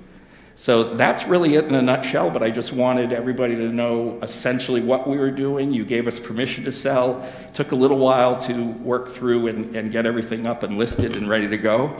But does anybody have any questions? Any questions? Anybody? Thank you, Mr. Brenchick. So the room that you're setting up here, that is this advertising properties, do you do specific invitations for this day at this time, or is it kind of an open house? Yeah, so what it is myself and our commercial broker will either be taking calls, and when somebody wants to see the property, what we'll do is show them the property, but we'll also invite them to come sit down, have coffee with us, and review everything that the city's doing. And on top of that, we're also just proactively reaching out to developers and investors and inviting them to come sit down with us, you know, and say, hey, even if you don't think you're interested in any of these properties, let's just have a conversation about Auburn and what's going on here in Auburn. And I think being in a room where you're surrounded by all this information, I think will really help developers and business owners understand that, you know, the city council and the mayor and city management are serious about trying to help businesses. So yeah, it's kind of a combination. We can't really do an open house type of thing because of COVID-19. So I think it's much more valuable to meet in person than it is over Zoom. And the room is big enough that they could bring 2 or 3 members of their team, and then it would probably be myself, Eric, and Glenn meeting with them. The location of the room makes it a lot easier that if available, Brian or Phil could pop into the meeting, and I think them seeing management level people coming in and saying, yes, we want to see you do business here will also be helpful. So does that answer your question? Yeah. Thank you. The mayor should be popping into that room. I've done this a couple times already. I think that was the genesis of the idea. Yeah. Right before you came on board, Brian, Eric, we brought a significant developer in, and we used that room. It was in the beginning of COVID, if I remember correctly. And I was pitching hard with Eric, and it was a good time. But thankfully, now we have staff here that can do that pitching, so I don't have to. So I think it's going to be a great asset. Any developer that walks in and gets that red carpet treatment is going to be very impressed. Promise to wear a tie, and No. you don't have to. Trust me, none of the people that go in there will be wearing a tie. So 1980s are calling, they want their ties back. Councilor Walker. I just want to say thank you to you. I think this is going to be a great opportunity for this city, especially. It'll be something new. I think it'll grow as we move through this. And I want to thank you for coming to the United New Auburn Association. Everyone enjoyed having you there, and it was a great night. Yeah, So it was thank a you. great group of people. I enjoyed meeting them. One thing to add to this is that same room is also, we are starting to work on prospects for manufacturing and other industries. And when they come to town, that's where we'll meet to review properties available to them.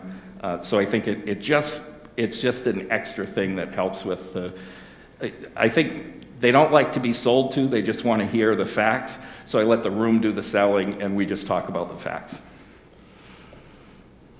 Awesome. Get out there. Pitch. More. Thanks, Jay. Really. You and the rest of the team and Eric, you guys have been running great. Oh, sorry. Councilor Gary. Linda. Thank you, Mr. Mayor. When these guests come to town, do you have a packet put together, like a welcome packet with different sites and different things, where to go out to eat, where motels are and things? Sure, yeah, we'll do that, and that'll be, I believe most of the people that we'll have will be just driving into town for the day and leaving. But if we do have people who are coming in, from further away and staying for some time, we can put together the packets. We will have the brochures. I tend not to give a lot of things for people to carry and bring home with them. For one, they often lose them and things, and for another, it gives me the perfect excuse to reach out to them again by email, telephone call, and then I can always mail them a package. So if you give them everything they need right then you have no reason to reach out to them again. So that's why we'll do it like that. But yes, we'll make sure that they know where to stay, where they can stay, and the places to eat and those things. Very good point. And Great question. activities. Don't forget activities. Yes. Thank you very much, Jay. All right. Have a great Thank you. evening. Appreciate you staying late. Yep. Next, we're going to go with council communication. We'll start off with Councilor Boss, work our way around, and myself and the city manager will go last. Nothing at this time, thank you. correct in this, that there will be a farmer's market this Sunday at the Senior Community Center from 11 to 2, is that correct? Oh, okay. Somebody had mentioned that to me, and then they called me back and said they weren't sure, but I believe there is from 11 to 2 on Sunday, a farmer's market this Sunday. I'll confirm by the time it comes around. Okay. Councilor McLeod? Nothing yet? See it, but maybe. I Councilor didn't see the report. None at this time, but at the next meeting. We'll be here. Councilor Mills? Nope, none. Anybody? Councilor Walker, Councilor Carrier, communications? None. On my end, actually, everything's fairly quiet, so no updates to the community with regards to communications. Mr. Manager? I'll wait for the city manager's report, but so far Liz has not seen anything regarding that, so we haven't posted anything. Okay, so maybe the person was incorrect. I think it might have been a carryover. Yeah. So no farmer's market this weekend at the senior center. We're going to open this up to the first open session of the night. Members of the public are invited to speak to the council about any issue directly related to city business, which is not on tonight's agenda. Members that would like to speak, please step to the podium at this time and limit your comments to around 3 minutes. And don't forget to give us your name and address. And there's no one in there, nobody's approaching the podium, so I'll close the first open session of the night. We're going to move on to unfinished business. Ordinance 02-02012021, expanding the T4.2 traditional downtown neighborhood to replace current zoning in the multifamily urban district in the new Auburn neighborhood. This is a public hearing, and it's also the second reading. I'll entertain a motion at this time. So moved. Councilor Second. McLeod, second by Councilor Boss. I believe. Open this up to the public. Anybody in the public like to speak on this? And no one's in there. Bring it back to the council. Council, any discussions? Passed unanimously. Last vote, if memory serves me correctly. Okay, nothing? We'll bring this up to a vote. As for a roll call vote at this time, Madam Clerk. Councilor Gary? Yes. Councilor Lasagna? Yes. Councilor McLeod? Yes. Councilor Milks? Yes? Councilor Carrier? Yes. Councilor Walker? Yes. Councilor Boss? Yes. Motion, or the ordinance passes. Motion passes by a vote of 7-0.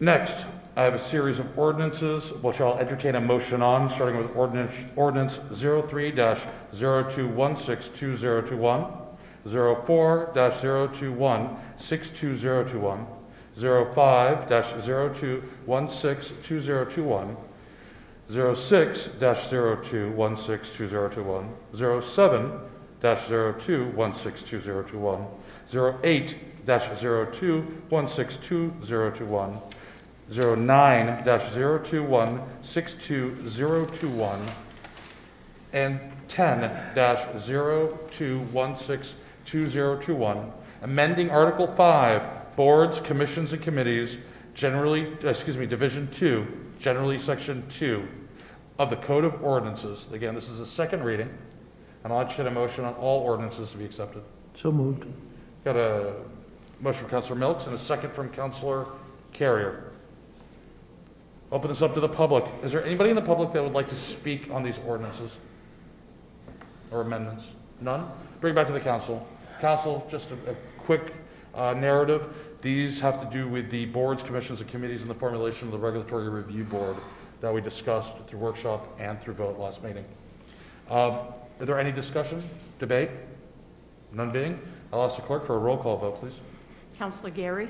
Yes. Councilor Lasagna? Yes. Councilor McLeod? Yes. Councilor Milks? Yes? Councilor Carrier? Yes. Councilor Walker? Yes. Councilor Boss? Yes. The orders for Article 5 passed by a vote of 7-0.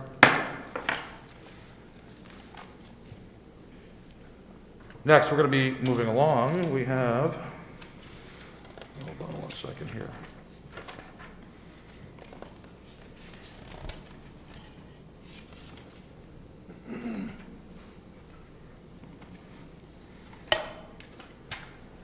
Next, we have Order 20-03012021, which is approving this, the consolidation and polling place changes as recommended by staff, which were in effect at our last municipal election.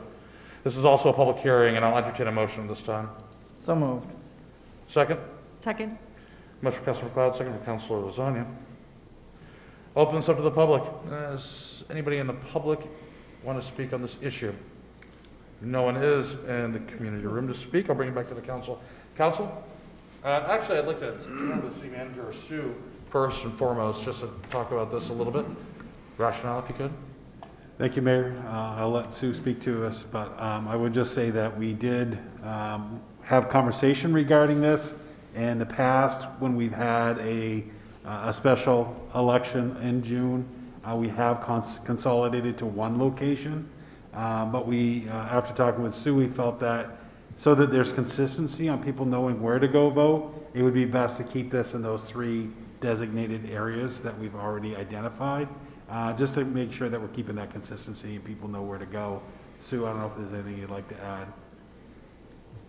No, I just think that the November election ran very smoothly at the 3 locations. We've been wanting to get out of the schools for quite some time, and this would help us achieve that. Very good. Is there any other comment? So Councilor McLeod? do we have to have a new order every time there's an election, or will this carry over moving forward, that these are our new sites moving forward now? I'd like this to carry over. So this order will carry over to all subsequent until further amended by the council? Right. If needed. Okay, very good. I'll ask for a vote at this time. All those in favor? Opposed? Passed by a vote of 6-1.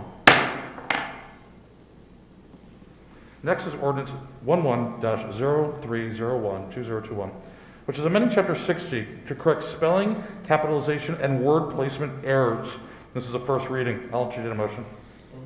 Second. Motion for Councilor Carrier, second by Councilor Walker. Anybody in the public like to comment? None being, I'll bring this back to the council. Council? Good housekeeping? Error fixing? No problems? Very good. I'd like to ask for a vote. All those in favor? Oh, sorry, roll call. Madam Clerk? Councilor Gary? Yes. Councilor Lasagna? Yes. Councilor McLeod? Yes. Councilor Milks? Yes? Councilor Carrier? Yes. Councilor Walker? Yes. Councilor Boss? Yes. The order passes by a vote of 7-0. Next is ordinance 12-0301-2021, amending chapter 60, article 17, rezoning a portion of parcels PID 057-003, 057-003-001, 057-002, 057-001 on Trap Road from rural residential to agricultural resource protection. This is the first reading. I'll entertain a motion this time. Motion to accept. Second. Motion for Councilor Walker, second for Councilor Carrier. Anybody in the public that would like to speak on this? Seeing none, bring it back to the council. Council, any discussion, debate? We've workshopped this item. Again, this is a first reading. Councilor Walker, Councilor Carrier, would you like to just elaborate on this? I'll let you have first go around. Well, I think this is going to let the people that need this to move forward that are out there on the Trap Road, for instance. It was kind of a mix-up with the way that we looked at voting the last time, which changed the rules a little bit, which made this difficult piece come up. But I'm very happy that the city and this council is willing to move forward with this. This is going to make a big difference. Very good. Any other comments, questions? Councilor Boss? Sheet shows that the planning board has reviewed it and had some reluctance. Is there anything that can be shared about their conversation on this property? I'd ask Eric. If you could. Yeah, I wasn't involved in that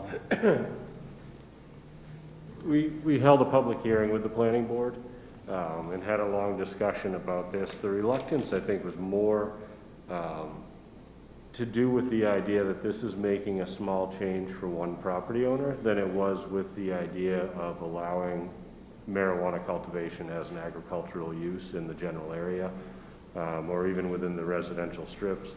It centered more around why do we treat indoor cultivation differently than other crops, not necessarily reluctant to make the change to accommodate the project, the planning board had consensus that this area made a lot of sense to allow them to grow additional buildings in that area. But the reluctance really was about why do we have to do this, and why are we doing it here and not just allowing marijuana as an indoor crop wherever other agricultural crops are allowed. So the planning board will actually have a workshop on that exact topic at the request of Evan Sear on the planning board. They'll discuss that a little bit more at the next meeting, and I suspect that they'll probably have some feedback about that for the council, separate from the discussion about this particular area. Any other questions? No? I'd like to bring this up. Mr. Mayor? I gotta keep turning further to the right. Councilor Gary. Thank you, Mr. Mayor. Now, Eric, you said the planning board is going to take this type of subject up at their next meeting. And if after they've discussed it and you need to bring forward more information, and we've already voted for it this time, is there any potential that on second vote you'll be bringing forward other information so that could potentially change how we think and how we vote on this? The planning board made the recommendation that this should pass. What they're continuing a discussion on is it necessary to treat marijuana differently than other crops in those residential strips along the ag zone? So I don't think their vote will change any information related directly to this request, but they are questioning if we can do this here, why can't we also do it elsewhere? Now, this come about because when the gentleman made one building, he was under the impression he could put another building close to it. But when we changed and tweaked the laws, ordinances rather, it disallowed him from being able to do what he wanted. How far away from this main building was he going to build his second building? And do we actually get to put in all three of those parcels in order for him to have his building? So you don't necessarily need to include all of the parcels. This was sort of a way to have a logical looking zoning boundary that reduced the depth at his parcel, and then portions of 2 additional parcels, because he was only 1.5 parcels away from the dead end of the residential strip. He's very close to the end, and he wants to build near the rear of it. So really on the boundary, but slightly within the residential zone. I can pull up the map if that helps.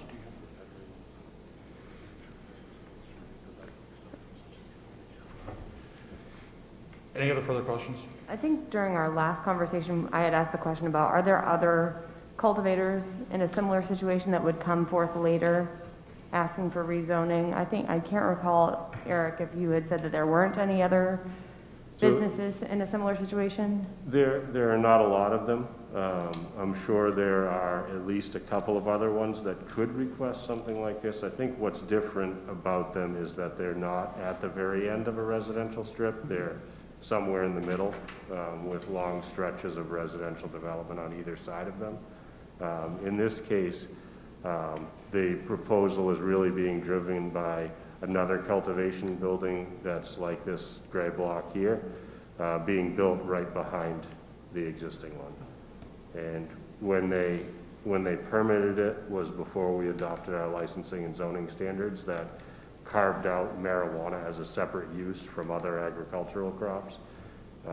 And they built the infrastructure to support 2 or 3 more buildings as part of their first building, their electrical infrastructure, septic system, and water supply.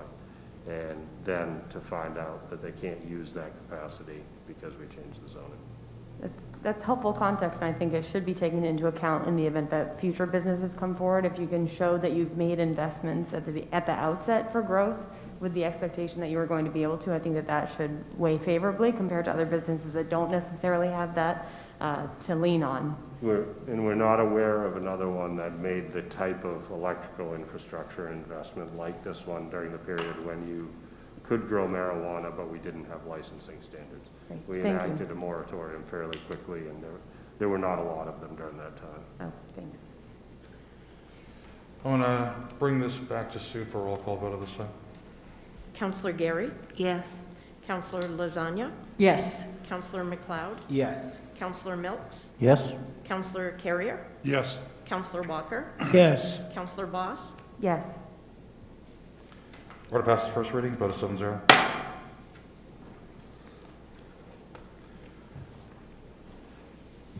Next is Order 13-0301-2021, amending Chapter 60, Article 17, expanding the form-based code zoning district T-4.2, traditional downtown neighborhood in the Court, Lake Street, and Lake Auburn Avenue, Union, Lake, Whitney Street areas.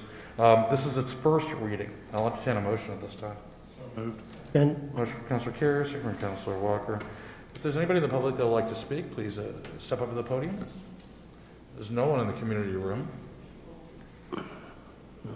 So we're going to bring this back into council. Council, I'll start off with staff too. Brian, did you want to take are you sitting down to speak? You're just sitting down, okay. Perfect, great, relax.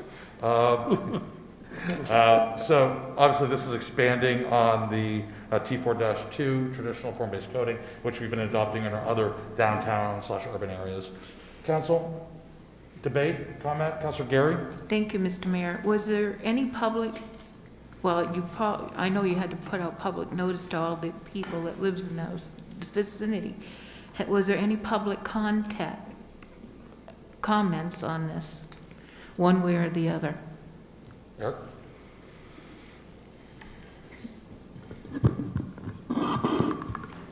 We had sent out public notices before the planning board considered this. We had a considerable amount of questions and comments for this area, for the previous one in New Auburn, on all of the areas that were considered. Most people, after talking with them about the changes, most of them have homes that don't conform to the current standard and would either be conforming to the new standard or more conforming. I think that was the biggest thing that made people more comfortable with it.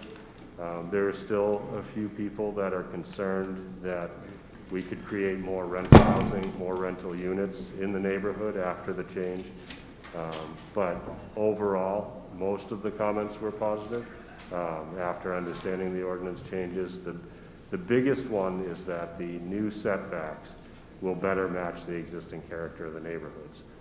So we won't find ourselves in a situation where if a car hits a porch and knocks it off a building and they're not able to replace it. Now they'll be able to replace that or add a porch to the front of their house. That's really the biggest change, is a little more flexibility in the setbacks to better match the character of the existing buildings. Is there any other comments? None being, okay, I'm going to ask Sue for a vote, please. Roll call vote. Counselor Gary, Yes. Counselor Lasagna, Yes. Counselor McLeod, Yes. Counselor Milks, Yes? Counselor Carrier, Yes. Counselor Walker, Yes. Counselor Boss, Yes. Order passes first reading, vote of 7-0. Next is ordinance 14-0301-2021, amending Chapter 52 traffic. This is a public hearing on the first reading. I'll entertain a motion at this time. So moved. Councilor McLeod, do I have a second? Second by Councilor Boss.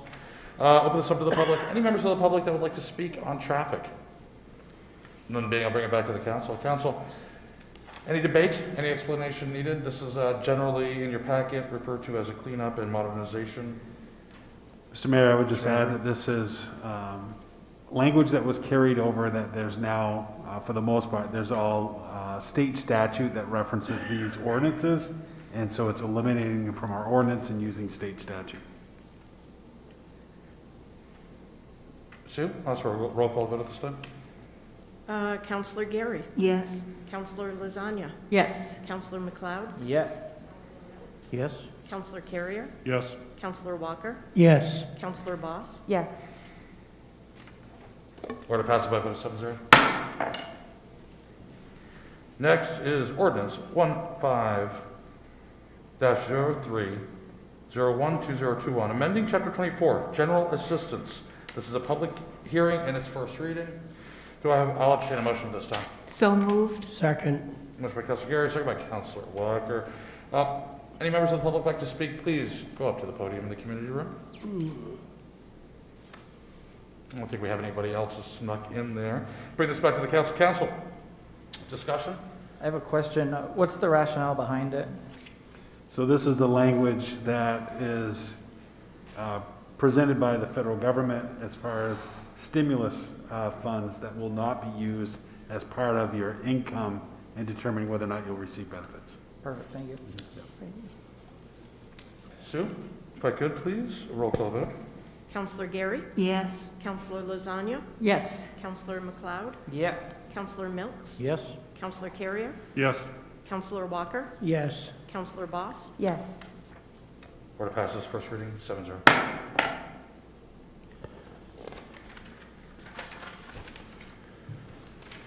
Next is ordinance 16-03012021, amending chapter 61, section 61-1, which is a moratorium on social clubs and retail medical marijuana caregiver storefronts.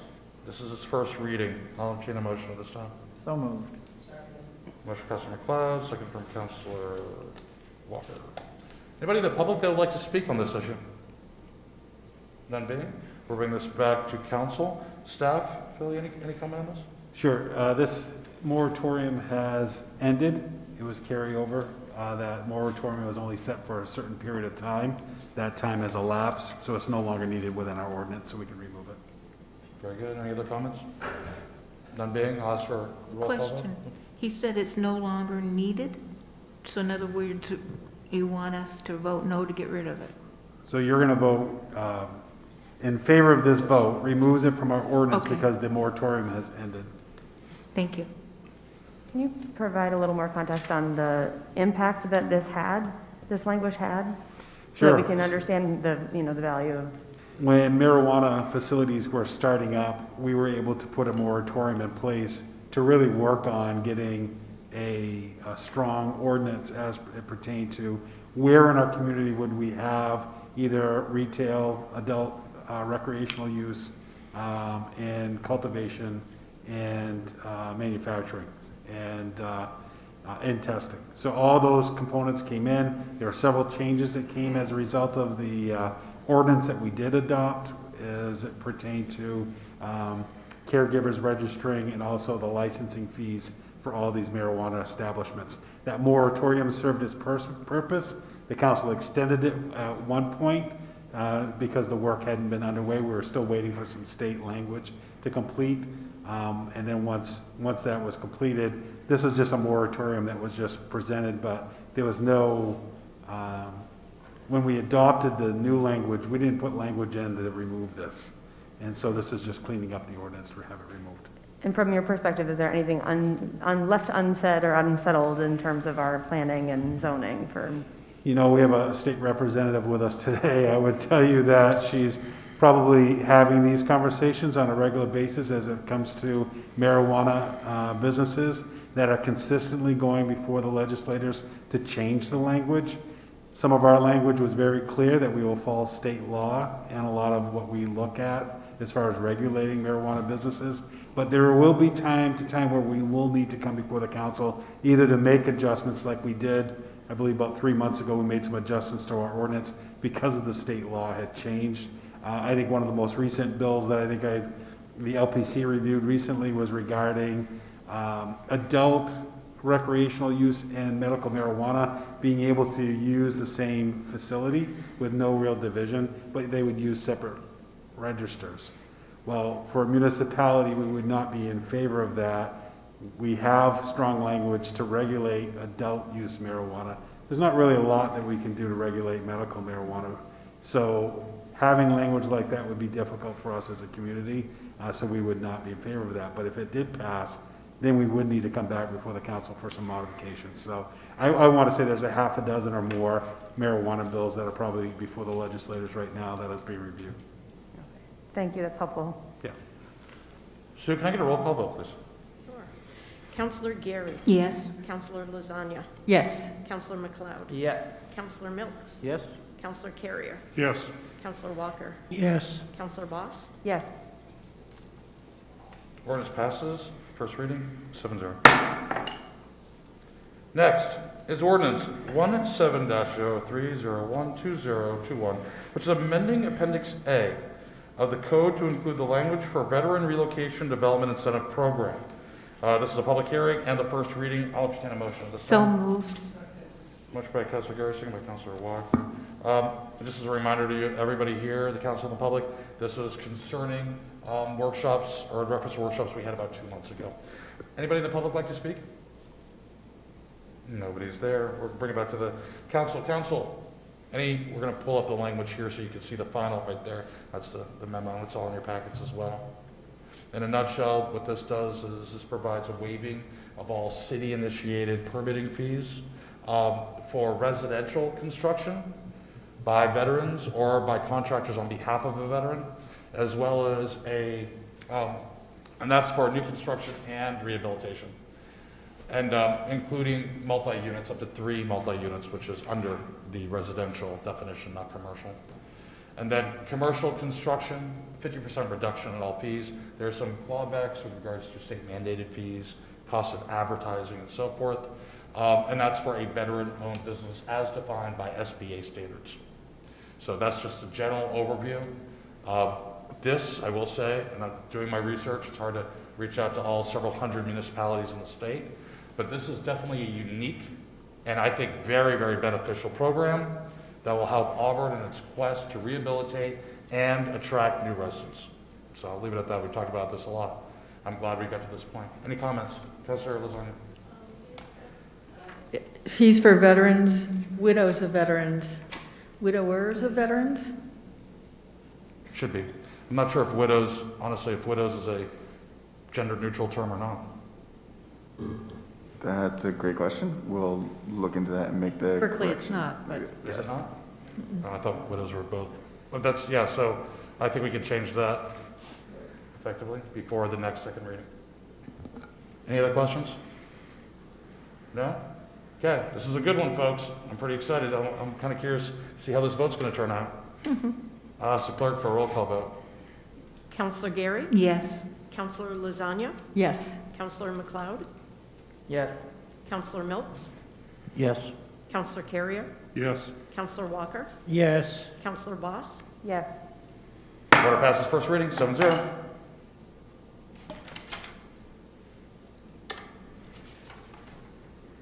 Next,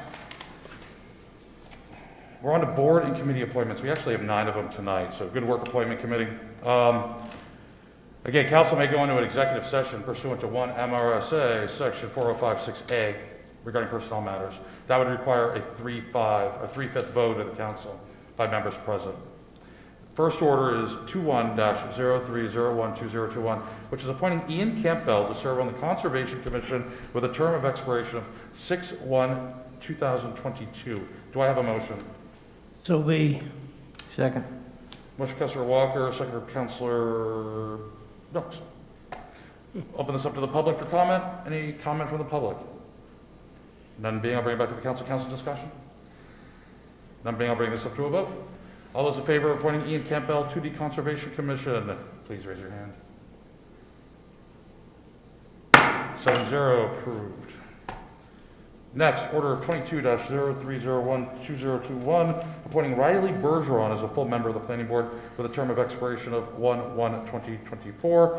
He is currently an associate member. Do I have a motion? Second. I got a motion from Councilor Carrier, second by Councilor Walker. Anybody in the public like to speak?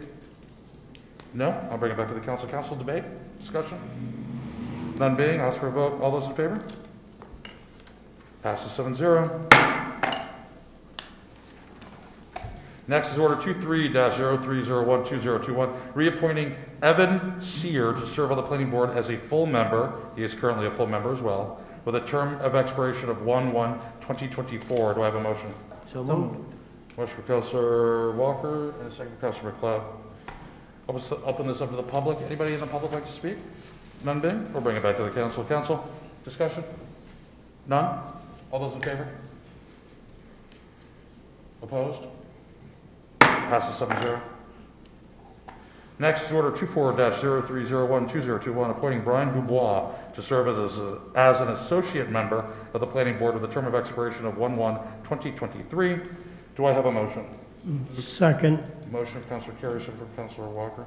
Anybody in the public like to speak? None? Bring it back to the council. Council, any comment? None? Ask for a vote. All those in favor, please raise your hand. Appointment carries 7-0.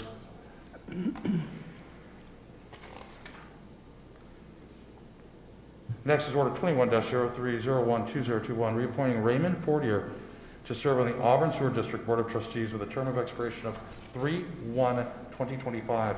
Do I have a motion? So be. Motion, Second. Councilor Walker, second for Councilor Milks. Anybody in the public like to speak? No one's there. Bring it back to the council. Council, any comments? None? Ask for a vote. All those in favor of reappointment of Raymond Fortier, please raise your hand. Passes 7-0. Next is order 26-03012021, appointing Kevin Arell to the Auburn Water District Board of Trustees with a term of expiration of 3/1/2025. So Do I have a be. motion? Councilor Walker? Second. Do I have a second? Councilor Milks? I'll open this up to the public for comment. Nobody's in the public. I'll bring it back to the council. Council, any questions, debate, comments? Councilor Walker? Check No, with you. I'm all set. I'm anticipating my commands. All those in favor, please raise your hand. Passes 7-0.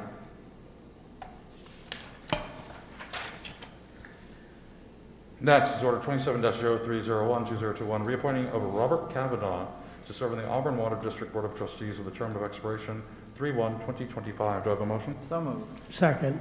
Motion, Councilor McLeod, second Councilor Walker. Anybody in the public like to speak? I do miss seeing Bob here in meetings.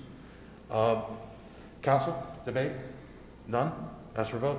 All those approving the appointment of Bob Kavanaugh? 7-0. Appointment is confirmed. Next is order 28-03012021, reappointing Courtney McDonough to serve on the Zoning Board of Appeals as a full member with a term expiration of 10/01/2023. Do I have a motion? So moved. Motion for Councilor McLeod. Do I have a second? Second. Second for Councilor Carrier. Anybody in the public like to speak? None being, I'll bring it back to the council. Council discussion? None? Ask for a vote. All those in favor, please raise your hand. Passes 7-0.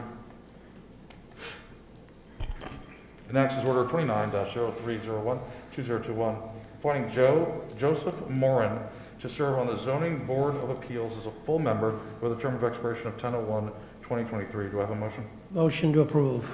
Do I have a second? I'm sorry, do I have a second? Second. Second for Councilor Milks. Motion by Councilor Walker. Anybody in the public like to speak? None being, I don't see anyone there.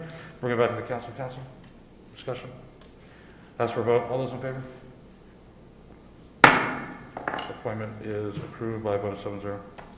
I'll open this up to the last open session of the night. Members of the public are invited to speak to the council about any issue directly related to city business which is not on this agenda. Is there anybody in the public that would like to speak on our last open session of the night? I don't see any. I'm going to bring this back and close open session. Okay, reports at this time. Do you have any reports from any subcommittees to the council and the public as a whole? I'll start over here with Councilor Carrier, because I know he has probably a laundry list of school-related and airport-related items. Actually, I do, with the biggest one being that the airport board will meet Thursday. It's not had a meeting in the last month, so we'll be meeting Thursday with that one. School board, we did get the initial budget presentation by the superintendent. A lot of interesting numbers. We did see an increase by the state of funding, but the overall budget will be increasing by about $3.5 million. It's going to be a topic of discussion for every Wednesday from now until probably June. Also, just to remind the council that we do have a joint meeting on March 15th. So we'll be able to really dig into the granulars as they're made aware of. Councilor Carrier, if you could continue to keep us informed between now and then on outcomes or decisions. That way it can influence part of that workshop, that joint meeting. Okay. The only other thing that I would say is please make sure that we have an upcoming meeting of the building committee. And I don't know the exact date because I know it was moved. Is it the 9th? Open bid. Or the overall list of the buildings. So please make sure that you attend the meeting or get information from both the good counselors in regards to the new school construction. I don't mean to interrupt. One of the things that I just wanted to remind everybody is our first payment is coming out, which is going, and I'm not going to remember the exact number. I want to say it's about $294,000 as part of the bond. So we are seeing the payments that are starting to come out. So increased costs. Councilor Carey, you mentioned the joint, what's the date of the joint meeting with the school committee? The 5th. March 15th. March 15th. You're talking about the joint city council, school committee meeting, Yes. correct? March 15th. And we will be meeting, we're going to meet every Wednesday, starting this last meeting, we're going to start meeting every Wednesday as part of our budgetary process. That was my question, to see if by March 15th you think that there'll be adequate information for us to discuss. The new superintendent broke the book out differently than we have in years past, mainly because of a couple of items that I had asked her for. And she went a step further and brought it out according to the different schools. We had, part of the initial presentation, each one of the schools presented what they wanted their budget to be or what they're looking at their budget being. And then every tab in the book is broken out by East Auburn, Sherwood Heights, Fairview. And so there'll be a separate tab for every school. And when you consider that there's 9 tabs with all the, 8 different schools, it's going to be a long process. Thank you. But our meeting, just remind us, is to kind of hear about the presentation up to a certain point, but to provide, and what we can only do is provide directional advice towards school budget, and that is what we can do on March 15th. So, Councilor Gary?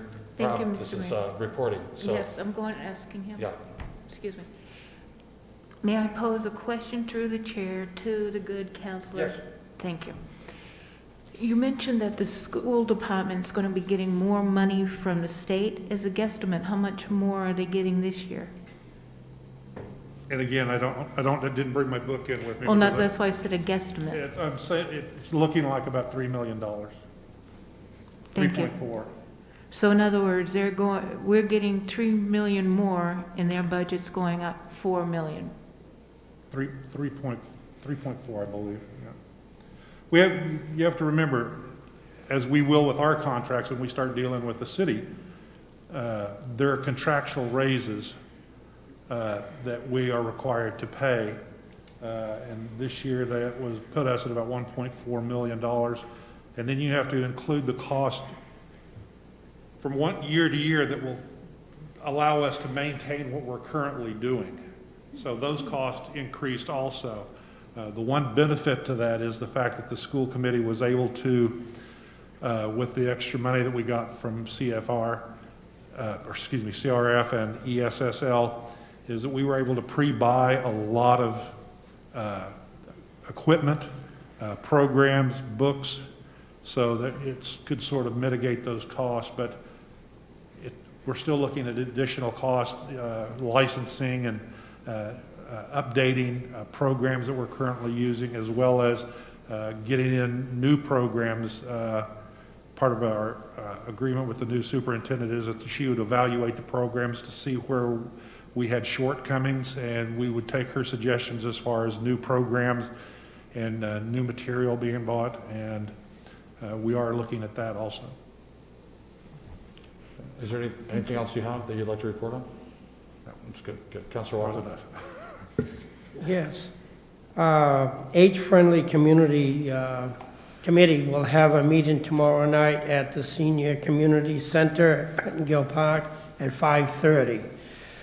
Also, the Age-friendly committee has joined together with the United New Auburn Association for Walk in the Park Together, which is going to be Tuesday, March 30th.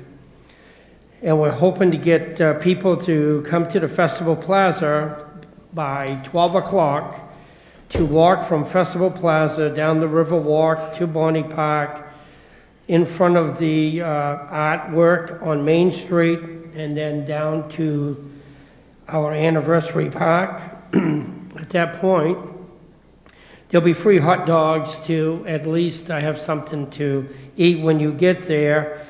And throughout the whole walk in the park, Alan Minoyan has volunteered to be our speaker, talk about some of the brief history and update us with any new information that we may need for that walk in the park. The reason I'm announcing it early again is I want people from especially the City of Auburn to join with us to walk in the park. I know we've tried this in the past. It's a tough thing to get people out, especially being March 30th. It'll probably be on the cool side. But we need you in order to pull this off and make a great splash for the walk in the park. And that's a national, I believe it's called a national holiday or a national walk in the park at least. So it would be nice for the community to join together with the age-friendly and the new United New Auburn Association. Also, Hold on, I'm sorry, Dr. Can we possibly get that into a shared calendar too, or at least a calendar invite to council? I just put it in my calendar, but I'll just make sure that we all get, that shared calendar is kind of a March 30th. It's a weekday? It's a weekday. 12 o'clock to 2 p.m. We start at Festival Plaza, like I said, on Main Street. Thank you for that. Okay, we had a 911 meeting. Like everything else, we're still working on the new radios and the new towers and everything else that goes along with that, with this COVID-19 or COVID, whatever way you say it. It has put us in some difficult getting things done on time, but we're still pushing as hard as we can to make sure everything is done in the right order so that when it finishes, we won't be beyond the date that we're supposed to have all this in place and started. Also had a meeting at Waste Energy in Auburn. Things are going pretty good there. Our budget is pretty close to where we want it at this time of the year, hoping we'll finish without losing too much money this year. But again, we aren't making any money with the power grid. That has really hurt us in the last 3 years. And again, it will play a factor this year. But we're working on, we hope, some things that are going to bring us back up to where we belong. I won't say what they are at this point because it's a lot of work in progress. But hopefully we won't continue to lose $300,000–400,000 a year because of our grid system. So that's all I got. Thank you. Councilor Wells? The water trustees, Board of Water Trustees are still waiting to hear back from the public utilities. We responded to the public utilities complaint. We have not heard back yet on that. So I'll let you know what that response is once we get it. Councilor Geary? Thank you, Mr. Mayor. The only thing I have to say, I was just contacted by Miss Bess, and there is no farmer's market this Sunday. Thank you. Councilor McLeod? The mayor and I and Councilor Boss have been actively working on our comp plan stuff. I know our group is meeting every week to try to hash out, what zoning can look like for the future of Auburn. We had an audit committee meeting today joint with the school. They reviewed any of the findings that they had, and we've invited them to come and present the audit report to the joint committee meeting on the 15th with the school there. They're much better at presenting that than we are. And Councilor Boss and I and Assistant City Manager Wood had our first meeting to discuss the permitting fees and permitting structure. So we went over the schedule that we're looking at. So we're going to meet every Friday to try to hammer it all out and have it done in probably, I think it was 7 meetings. Was it 7? How many meetings was it? 5. 5 meetings. Don't let me put more in there. I mean, unless we're really just having a ball, yeah. 4 to 5 meetings, yeah. Yep. That's it. Councilor Zang? Tomorrow there'll be a press release about the public bid opening for the bids for the building of the school committee. They'll be opening them. They won't make decisions at that point, but that'll happen. And then on Tuesday, March 9th, there'll be a building committee meeting that will look at how to move forward. On Tuesday, March 16th, There's going to be a building committee meeting, and this is where they're going to be looking at getting it back to budget. So there's a list of things that are out there. What can we afford? What can't we afford? So that March 16th meeting at 6 p.m. is going to be important in terms of the community being able to see what we can actually afford in terms of the school itself.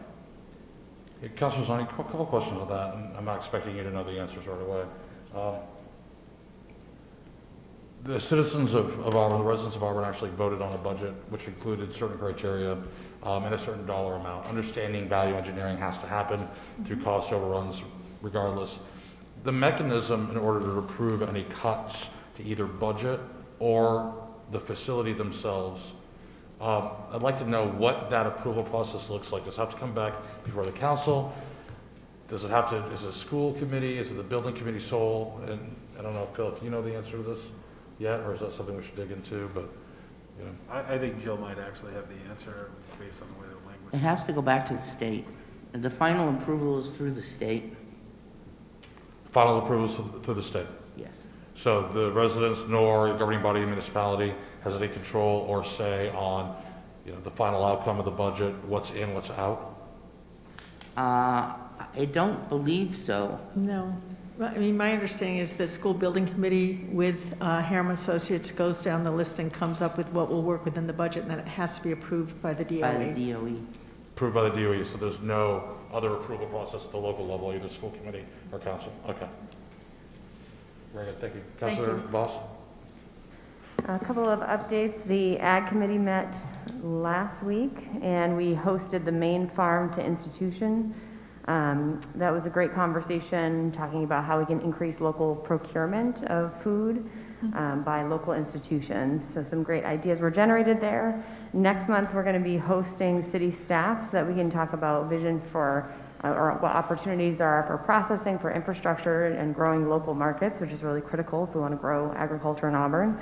And then we also are going to be coming to the council to give an update on our committee efforts during the April 5th meeting, and also give an update on our efforts working to respond to the city council order that was given way back when in the summertime. And we've been partnering with Healthy Androscoggin, Good Shepherd Food Bank, and a number of other local partners to try to get answers to the questions that we had as a council. So looking forward to that presentation. Auburn Public Library updates. The browsing by appointment process has been going really well. A lot of people have been going into the library. It's nice to be back inside the building. The curbside pickup is still happening, same process, call, make an appointment. And the public library is looking forward to some summer planning and is also working on a new fundraiser. And I'll be able to have some more details available soon. But everyone should be thinking about how to support your local library, because over the past year, much like we heard Age Friendly getting disrupted with all their activities and efforts, Auburn Public Library was not able to hold their typical annual fundraiser. So more detail to come on that. And then the last update, we've already talked about audit and fees.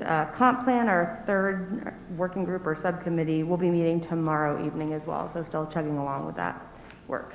And I think that's all I've got. Okay, I'll go with my report fairly quickly. There's been a lot of long days with the Legislative Policy Commission through Maine Municipal Association with Phil, myself, and Brian, two on an as-needed basis. A lot of bills coming down the pipeline. I think we'll probably get with our local delegation here to go over the final outcome once they're all printed out, voted on, looked at. We'll also get all that information out to you as well.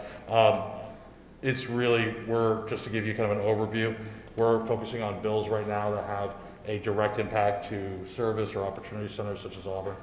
So there's a constant push-pull between the rural outlying towns and the service center. We want to make sure that the service center cities actually get full representation, and that we're moving bills forward that are going to benefit the entire region, which they truly will. So it's been a very interesting process this year. But I got to tell you, there is a lot of professionals within the Maine Municipal Association and delegates from towns and cities across the state. So it's been a very, very good process to work through. Also, had a meeting with the Wilson Auburn Railroad Corporation. As you know, I'm the appointed part-time delegate until the city council votes on a new slate of officers in April. Actually, I believe that vote, we're going to try to schedule that for March 15th. We have another upcoming meeting on Thursday. I will say, like all of our other joint service agreements and corporations that were all started in great and good faith, sometimes I get, no pun intended, sometimes I get a little off track. And that just came to me. So they get a little off track, got to get them back on track, look at the mission, look at the formulation, look at how the relevance works. And, there's been counselors and members of different boards looking at those. Counselor Milks, I'll point to you. Good job on that. Counselor Walker with 911 as well. So a lot of work is happening. At the end of the day, though, this should be a very good process, and the outcome should be beneficial. And just out of curiosity, does council know that the city actually owns shares in the Lewiston Auburn Railroad Corporation and should get annual distributions of profit? Then there is profit. So we're going to look at that.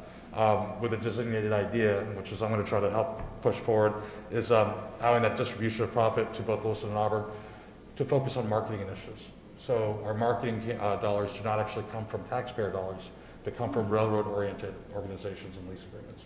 So that's what I'm working on there. Again, comp plan review, it's ongoing. I got to tell you, I think Councilor McLeod, Councilor Boss, what do you think? 75, 80% there? Call it. Close? More than 50? 80, yeah. We're more than 50 then, we can agree to that, right, Our Councilor? group is. Okay, so it is coming along. Turn over to the city manager. Thank you, Mayor. Just a few updates first. I just want to thank the public for their patience with the tax office. We were closed for 2 weeks. We did reopen for appointment only last week, hoping that would work to try to slow the tide of what takes place when a tax office isn't open for 2 weeks. That was not the case this morning, so if you came by Auburn Hall, or because it was March 1st, you thought today would be a good day to come and register your vehicle, we had a long line throughout the day. Tax clerks doing a great job this morning and this afternoon, just trying to work through that. Appreciate the patience of the public. Jill, do you have something to add on that? They had over 200 people today that they actually helped. Yeah. So that is a busy day for our tax office. So appreciate the citizens' patience as well as the work from our team down in the tax office to make sure that we're meeting all those needs. So we should be back fully operation continuing throughout the week. We do have extra staff once the Assistant City Manager, Brian, recognized the line and some issues with safe distancing. Was able to get a staff member from another department in just to help with that, just to coordinate so people knew where to stand and just to make sure that it was a safe process throughout the day today. Also, I want to thank the council for your patience as we work to try to schedule all of your ad hoc or meetings that you're having regarding some of these subcommittees that have generated. I know your schedules are tight, but you are being very flexible with us, and we appreciate that. We have some staff that are probably, at least for the next for the next few months, that'll probably be meeting at least 4 or 5 nights a week to try to get all the subcommittee work done. So they are doing a great job with that, and we appreciate your patience as we move through that. Between 3 subcommittees with the comp plan, the permitting process, the Lake Auburn study, and then some of our regular meetings. So there's been a lot on the plate, but we appreciate your patience and your flexibility with your schedule as well. We are moving forward with some of our online process for permitting. We have some more meetings taking place over the next 2 weeks. Assistant City Manager Wood is working through some of that with staff, and we really are hoping to turn around a good process for the community. As the mayor mentioned, the Maine Municipal Association's Legislative Policy Committee, I think at least 2 meetings last week, we will be paying attention, and as items that come up that we believe your presence in Augusta for some of these bills,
all that before we make any announcements. So, but I believe March 17th, right in there, I believe is the target date. So, Thank you. yeah. Okay. Next, we have an executive session. Contract negotiations pursuant to 1 MRSA, Section 405. Do I have a motion? So moved. Second. Motion, Councilor Miller, second from Councilor Walker. All those in favor? Aye. Opposed? We now stand in executive session. There will be no actionable items post-executive session, so we're going to air the airing of the council meeting. We'll just adjourn straight out of the executive session.